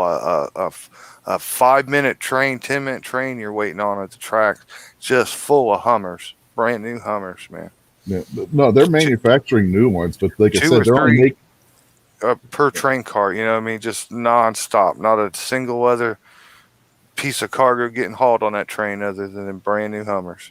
Yeah, but they're still making the Abrams. But they're only making like one or two a month, and they're doing it just to keep the people that know how to do it to where they know how to do it. You know what I mean? They want people to know how to build tanks in case a major war breaks out and they have to start mass producing these things again to replace ones lost in battle or what have you. And we're talking like a World War III situation, right? Yeah. And so they can train all the new crews that are going to have to be taking over, working at say the Chevy deal factory in Detroit or the Chrysler factory in Detroit, like what happened in World War II, how they had all the auto manufacturers. Why you couldn't buy a new car during World War II, they were all making tanks. That's basically why they keep this one factory open and having the new production line going, so that there's somebody that knows how to build these things. Because if they close that down, you're not going to have that anymore. We won't have anybody that knows how to build one from scratch. We'll have people that know how to retrofit the old ones, but nobody will know how to actually weld the frame together and everything, And that's not the same as like putting a car together. Yeah. Trump said Obama ordered that tank plant to be closed. And Trump said when he come to office, he heard about it and he come to check out it, and he was like, well, we can't close this plant. What are we going to do? Yeah, major war breaks out, we'd be screwed. You know how long it takes to retool a factory to build a tank? I mean, use the same equipment and stuff to build it, but the building process is different. And there's going to be slight differences in the equipment, like the welders and stuff aren't going to be the same because they're not welding the same materials. That would be absolutely stupid to close that factory. And of course, he told us that, and the crowd gave him a big uproar, and applaud for, because he was here in Ohio at the local people and everything, and he pointed out some bad rhinos around here and some ridiculous Democrats and stuff, and he was pushing to get support for the next election for the local candidates and stuff, not really pushing himself or anything. Yeah, I don't think he's going to run in 2024. One, I think he's going to realize he's too old to be running for president at that point, having already been in the office. I mean, the stress that job puts on you. I mean, like I've said before, and we can physically see this change going on. Look at Barack Obama when he was first inaugurated. Look at him when he left office, and that was only 8 years. Yeah, they all come out looking old. Yeah, I don't think he's going to run either. But even if he did, I don't even think he would. It wouldn't be just like some big, huge, finally we're saved. You know what I mean? He's not going to just like fix all our problems this time because he's a president again. I think they give him a harder time than they did this last time, man. Yeah. If anybody's what's going to happen, he's going to support whoever runs, and if anybody, it's going to be Ron DeSantis or Junior. Yeah. He's doing what he's supposed to do as the former president. He's supposed to rally support for the party, And I don't think he'd run either. You're right. If he was younger, if he was 10 years younger, I'd say, oh yeah, he's running, and oh yeah, he would be letting every single day he was running. But by the time 2024 gets around, he's going to be in his 80s. I don't think he's going to be running. Yeah, no. It's just you're right. And you never know though. He is Trump. Yeah.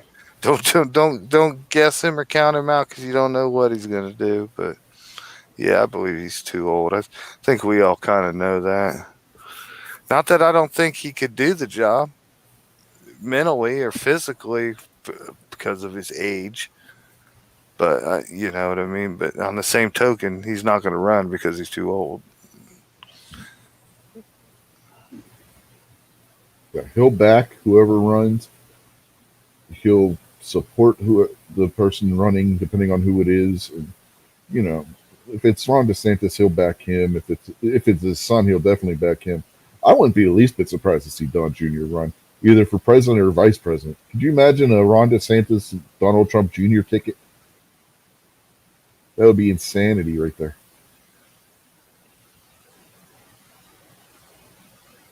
Especially if they got Donald Trump on the stump for them. That would be crazy. That would be one of the craziest campaigns ever. Yeah, I just don't know who the Republicans are gonna go with. I really don't. We could guess and assume a lot of people, but a lot could change in 3 years. So I'm thinking DeSantis. I'm really thinking DeSantis is going to be the that nominee. that guy from Florida. Yeah. Yeah, yeah. We'll see. There's a few that gonna keep themselves on TV, keep themselves in the spotlight. You know what I mean? We'll see. Here's Could another be good could one. be him and that one lady governor that everybody kind of Yeah, likes. from North Dakota, or was it South Dakota? It's one of the Dakotas, but yeah, I was about that's what I was about to say. Yeah, the Yeah. know me Nome or something whatever it is. Yeah. something. Yeah, you know what I'm talking about. Yeah. She's trying to stay up there in the spotlight. And some some places though, you know what I mean, like that guy in Florida. Man, you kind of hope maybe he doesn't run for president because he's doing good work for Florida. You know what I mean? Florida doesn't need to lose him. Yeah. I don't know when his term's up. By 2024, he might be done. So you gotta think about that. How long has he been governor, and when's his governorship end? I don't know. I think he's a fairly new governor, isn't I honestly, I don't know. he? Yeah, I think he's a fairly new governor. Won his election Yeah, I don't. recently. I think they had some people that were like running for governor at the time, and the governor, and they were jerk people and got caught doing some things or something. Yeah, Didn't they? I don't remember when he got elected. Yeah, I think there was some. Oh, how do I? What am the words I'm thinking of? Not dirty politics, but corrupt. I think there was some corruption down there, and some personal stuff that wasn't very good on the governor and candidates down there. But I think Nope. Florida's economy's booming, right? Yeah. He's passed some laws to like keep the rioters and stuff out. MKJO says his term ends on January 3rd, 2023. Oh, yeah. That's close. 23. Yeah, that would give Not him far time away. that would definitely give him time to where he could jump in. Yeah. Like I said, sometimes though, you just hate to see something good come to an end. You know what I mean? Sometimes we cry about term limits for senators and people and stuff like that. Well, sometimes you might lose a good one. Yeah, I don't personally. I don't think term limits are going to make a damn bit of difference. You're going to have somebody in California. They're going to find another if they put in term limits right for the House of Representatives. Nancy Pelosi loses her seat. Her district's going to vote in somebody just like her. It's Yeah. not going to make a damn bit of difference. Yeah, and you might lose somebody that's a good senator and get replaced by a AOC or something. You know what I mean? You The, might the lose. next version, Yeah, you'll lose. You might lose Rand Paul and get AOC. You know what I mean? Not AOC because she's not from Kentucky, but you get my point. You'll get somebody Yeah, like Rand Paul, and you'll end up with somebody else like Yeah. AOC the next if they with term limits. So. Yeah, term limits might get rid of some bad ones, but at the same token, it's going to get rid of some good ones. And there's not very many good ones. Handful. I always like that Doug Collins from Georgia down there, man. And now he's nothing. He's sitting at home instead of representing the people. Oh man, John Kennedy out of Louisiana. That guy is a trip and a half. He's the one that called out Nancy Pelosi saying she's one of them ones that eats them Tide Pods. That guy is freaking hilarious. If you watch when he's questioning somebody during one of these confirmation hearings and stuff. Oh my god, it's comedy gold. And the best part is he's being funny and at the same time making one hell of a point. The guy is just a master at what he does. Nice. I bet you. He's not a Kennedy from the Kennedy family, No, though. no, Right? no, no. He's a good old Louisiana boy.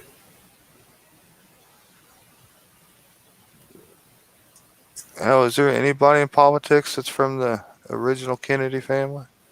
Um, I think they're all gone now. I think. yeah, I think they're all gone. Yeah. Schwarzenegger, Wow. Yeah. he married into the Kennedys. Uh-huh. Yeah. So we went from the Kennedys to the Clintons. Yeah, Robert Kennedy Jr. is still kicking around. Now we go to the Bidens. Like I said it before, these Bidens got to go, man. Yeah. Not only are they terrible people, man, but just base it on work performance. They ain't qualified for the job. Yeah, everybody talks about the party switch. Yeah, you know what the party switch would have been? If John F. Kennedy were alive today, he would have been a Republican. If you look at what he did and what he stood for as the president, he was pro-life, he was pro-gun, he was anti-taxes. The guy would have been a Republican.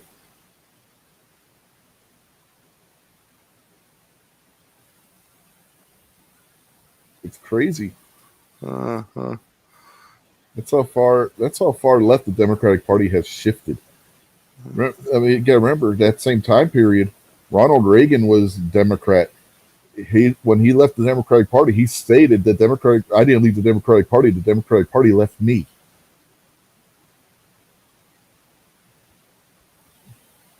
And him and John Kennedy were friends. It'll all change again. It'll all flip flop again. Yep. Hell, there might be a third party. You don't know. The LGBTQ peace and love party or something. Something you never know.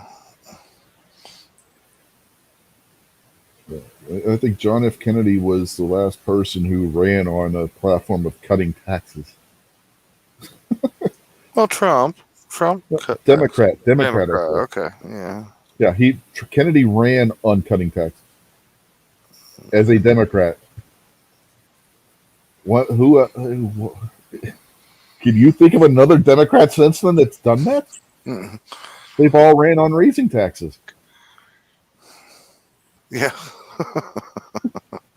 No, maybe his brother. You know, And but his brother was assassinated before he could win the primary. yeah, they wasn't even fooling around with him, was they? No. It's like, we got away with your brother. We're gonna nip you in the bud right now. Mm-hmm. And Teddy was a no good drunk, so they didn't even care about him. He was full on board with what they were doing. Yeah, Ted Kennedy never had a path to the presidency. Oh, he tried. But not like the golden ticket like the other two would. No.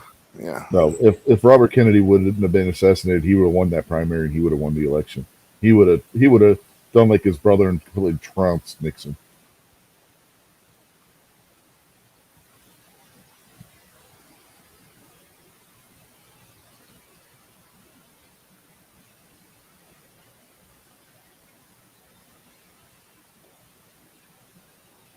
I don't. Oh, Squib was still listening. He sent me a text. It's probably on the internet somehow, but he said that helicopter I was talking about was a Bell AH-1F or a AH-1S Cobra. Yeah. Yeah, it's Cobra. That's what I was thinking of. I knew it was the little like fighting helicopter, man. Yeah. It's not real little, but I mean it's only got like a cockpit for like one guy or two guys or something. Yeah, it's two guys, one sitting in front of the other. If it's a Cobra, and if it's an S, it's either a McDonnell Douglas or a Boeing because the Bell Company was bought by McDonnell Douglas, who was eventually bought by Boeing. Yeah, this one's it's pretty long, but it's not very wide. It's got like Yeah, little it's wings not. on the side for Yeah, rockets yeah, it's stuff, a Cobra. but That's a Cobra. it's not very wide. It's pretty tall, but Yep, the pretty Cobra is long. like really narrow. Yeah, it's skinny. Yeah. Yeah, Yeah, but like I the said, they Apache's wider. the weird thing about it is, like I said, man, they parked it like damn close to the road. They got like a thing, like a landscape thing between it here and now. But when they first brought it here, it's like, did that thing just like crash land right here next to the road? You know? Yeah, I highly doubt if it's a W. That's the current iteration the Cobra's on now. It's the They W. we got it a while back. Yeah, we Yeah, got it 15 years ago, 20 years. yeah, it's It's at probably an a S. VFW. Yeah, it's probably an S.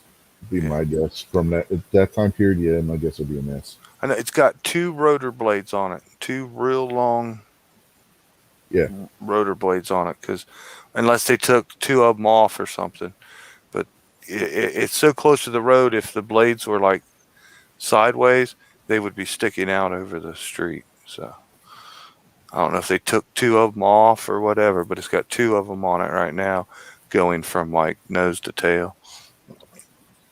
I believe they were only a two blade rotor on those.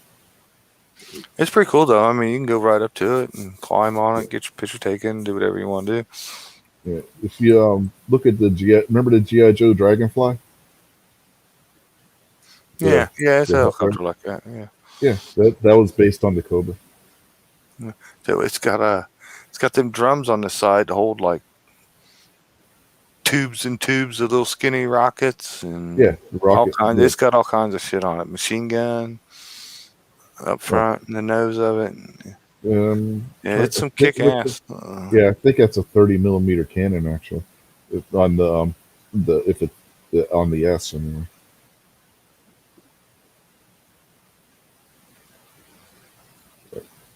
Some of them had the gun and then a grenade launcher right next to it. I don't know if the S had that or not. I don't remember which one that was.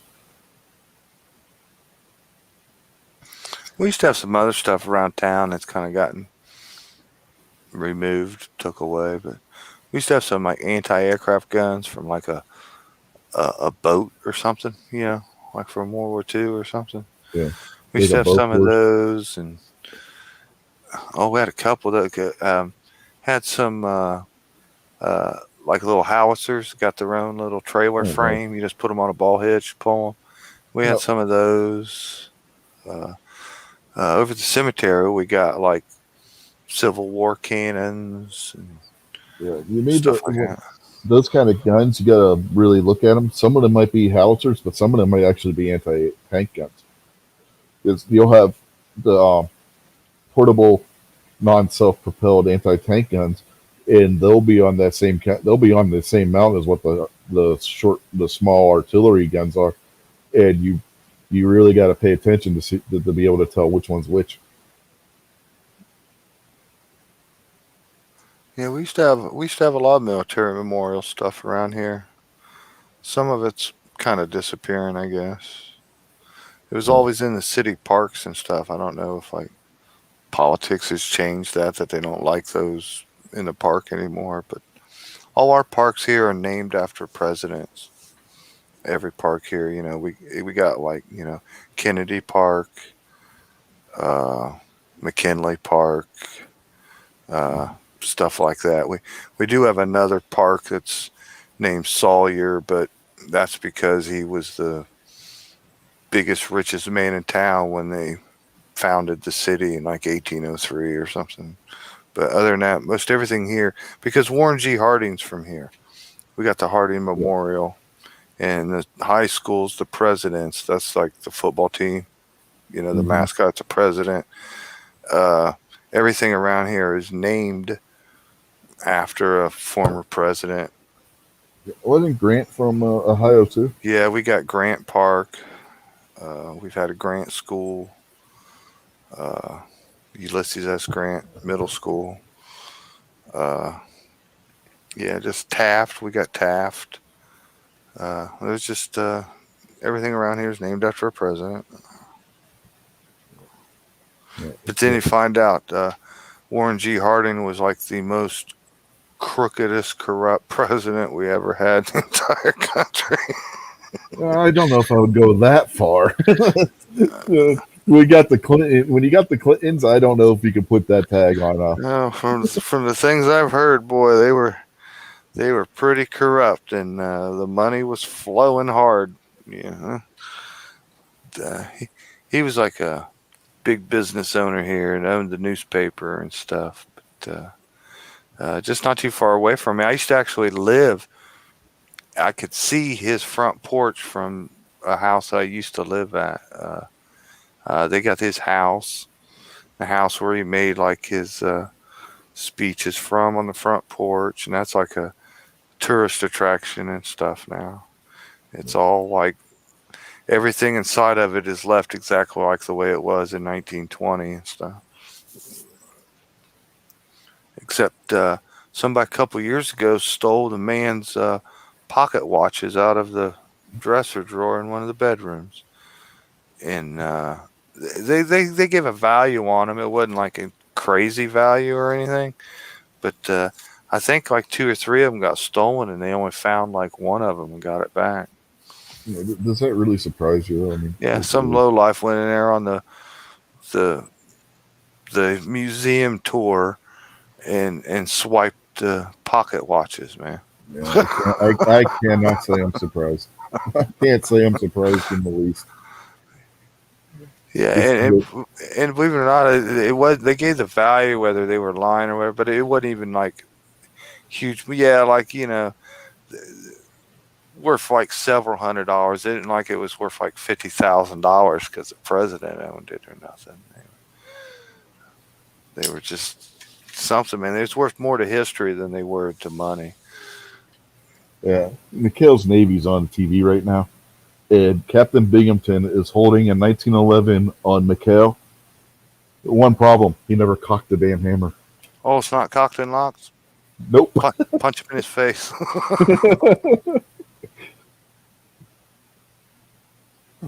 Oh, We had a nice 1911 chat this morning on Travis's channel. yeah, I missed that.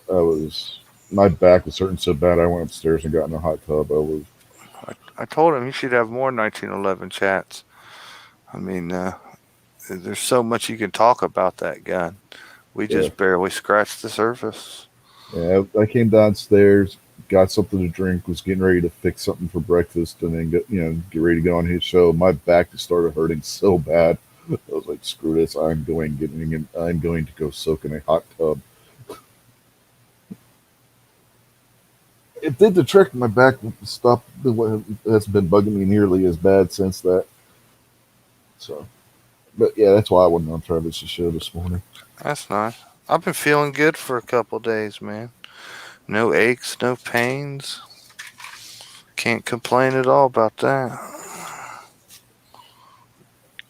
Yeah. Well, getting back to like the anti-aircraft guns and stuff. You know what the Germans did for their main anti-tank gun was actually their anti-aircraft gun.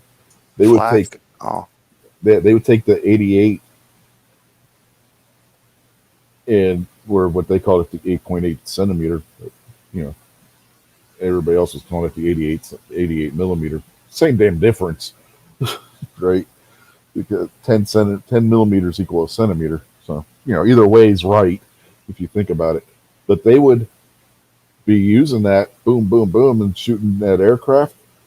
They'd get reports that tanks were coming in. They would put the barrel horizontal and start loading anti-tank rounds and prepare to defend themselves with the 88s. It was so effective that they actually started making shorter barreled ones specifically for anti-tank guns. Then they modified them, and that's what the Tiger had. They modified them to go in the Tiger tank. It was the same damn gun. It's a base gun. They just modified it to fit in a tank. It was the same gun as their anti-aircraft gun. You know, Germany developed and had a lot of shit for a country that basically is really the size of what one of our states. You know what I mean? Yeah. They sure came up with a lot of inventions, technology, and all kinds of aspects. You know what I mean? For such a small, dense area. You know, the first working jet Yeah. fighter. The rockets became that they were the V1 and the V2 became the basis for the U.S. space program, and the Russian space program. Yeah, it's crazy. You think about Lots it. of stuff, man. Some electronic stuff. You know, Yeah. firearm stuff. Just yeah, they were on the inventive side of things. You gotta give them credit where credit's due. If you look at the M60 machine gun, it's a combination of basically the MG42 and the FG42, just I mean, rechambered from being 8 millimeter Mauser to being 308 or 7.62 NATO. you know, they had a lot of just cars, trucks, and vehicle technology advancements. You know what I mean, too, compared to what was being built everywhere else. Oh yeah, They were highly ahead of everybody else. Yeah, Ferdinand Porsche was working in their tank programs. Yeah. A lot of people don't know that. The Ferdinand tank destroyer slash tank, which was a monster of a machine, was named for Ferdinand Porsche before they changed its name to the Elephant. For whatever reason, they literally started calling it the Elephant, Lelfant. But most people in the service still called it the Ferdinand. But yeah, that was named for Ferdinand Porsche.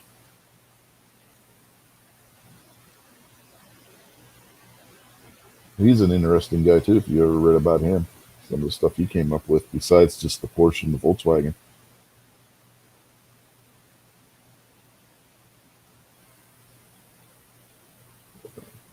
Yeah, I always thought that was an innovative use of an anti-aircraft gun, turn it into an anti-tank gun. That gun could take out anything that any tank the Allies had. It was that powerful for its time period. It was absolutely insane how powerful that gun was. That's one of the reasons why the Tiger, even though they weren't as reliable as what you would have liked because of how over-engineered they were and the fact that Germany was running out of fuel and everything. The Tigers came out in '43. By that time, the bombings of the factories and stuff were starting to take their toll on the German manufacturing and oil and fuel production, right? But the Tiger was so feared when they first came out because of that gun. That gun, one shot would just lay waste to anything it hit. The Allies had nothing that could stand up to that gun at that time.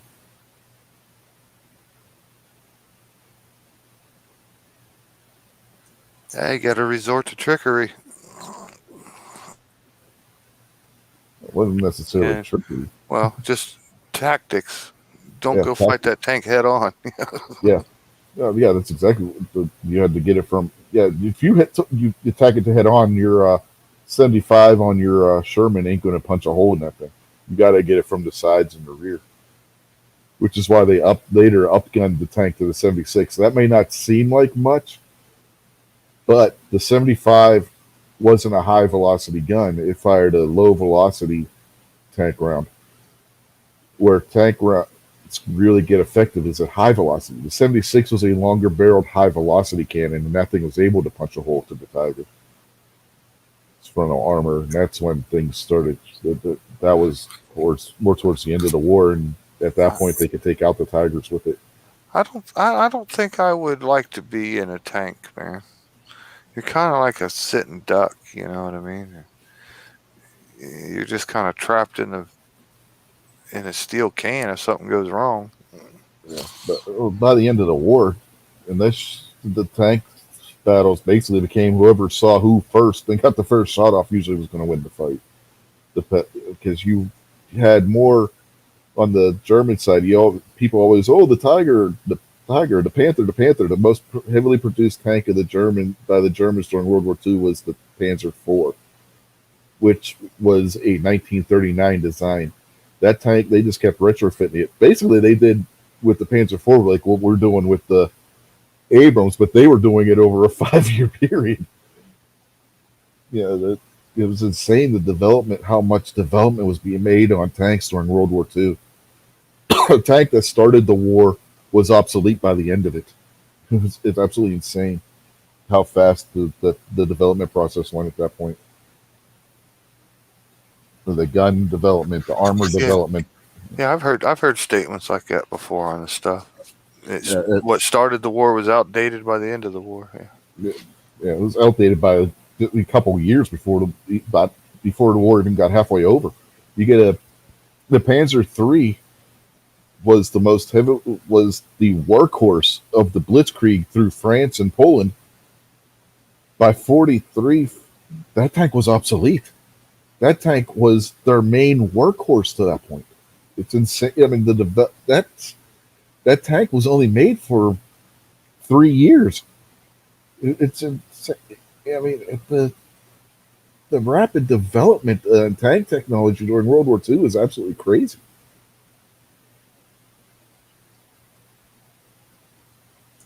War leads to advancements.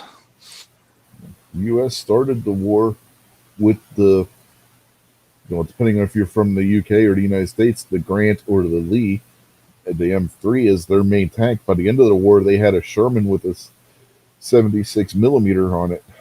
There was a hell of a change from the M3. And you also had, by the end of the war, you also had the T-26. The T-26 had a 90 millimeter cannon on it. That thing was more powerful than the 88 that the Germans had. The Soviets had a 120 some millimeter cannon that they were putting on the IS tanks. That thing 120 millimeter, huh? Yeah, that thing would punch a hole through a goddamn concrete bunker like it was nothing. Those were the tanks that during the parade through Berlin scared the shit out of the Allies. The IS-3, man, that tank was something to be feared, and that's what led to the development of the U.S. heavy tank, the M103, because they needed something that would be able to go toe to toe with that IS-3. If the Soviets decided to come storming across Eastern Europe into Western Europe, because at that point they had nothing. If the Soviet Union would have came storming across, the T-26 could not withstand the IS-3. The IS-3 was that crazy of a tank. By the way, the IS-3 was named for Joseph Stalin. In Russian, the J is replaced with an I, which is why John becomes Ivan and all that crazy nonsense. But so that's where that name came from. It was Joseph Stalin. It was actually named for Joseph Stalin. And they didn't stop development with the IS-3 either. The last of the IS series was the IS-7. That thing had a 150 some millimeter cannon on it. It never entered mass production, thank God.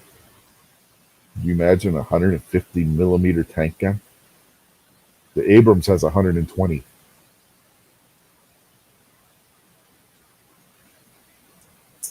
Huh. Yeah. Might have turned the tide. You never know. Good thing it came in late. Yeah. And that 150 on the IS-7, that thing fired missiles. You could fire a standard tank round, or you could fire a guided missile out of it. The U.S. experimented with that and then never perfected it. The Russians were able to do it. The T-55 could fire missiles out of its gun too. Rich, I'm gonna get off here too. Yeah, I'm about to wrap it up. Looking at me says it's time to go to bed. Yeah, we've been on for 3.5 hours. I was getting ready to wrap it up anyway. So, you got anything you want to say before we get out of here?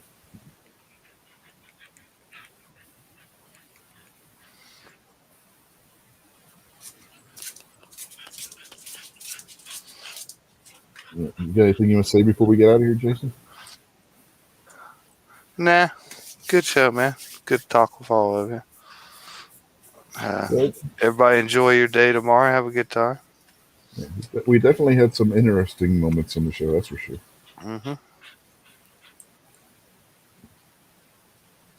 Some heated moments, some funny moments, some educational moments. But yeah, I think we had a good show, all in all. And Sure. when I said it was fun arguing with Squib, that wasn't hyperbole. It's not the first time the two of us have gotten into a heated argument on the show before. It won't be the last. I'm sure. It usually it's something with the Civil War too that we end up arguing over, which is the funny part. But, yeah. Yeah. On that note, we'll bid you adieu for the night. Goodbye and good night. But uh, Night, bang! I night, remembered the everybody. yeah. I remembered this week. I remembered the Kenny Omega sign off. Oh, put it on the card. I put it on Squid's credit card. He won't care. Yeah. Good night. Have a good night, folks. See y'all later. Happy Independence Day. Yep. Happy Independence Day, everybody, and happy Gettysburg Day. I'm going to start a petition for this. We're going to make this Gettysburg Day. Bye. Yeah. See you later.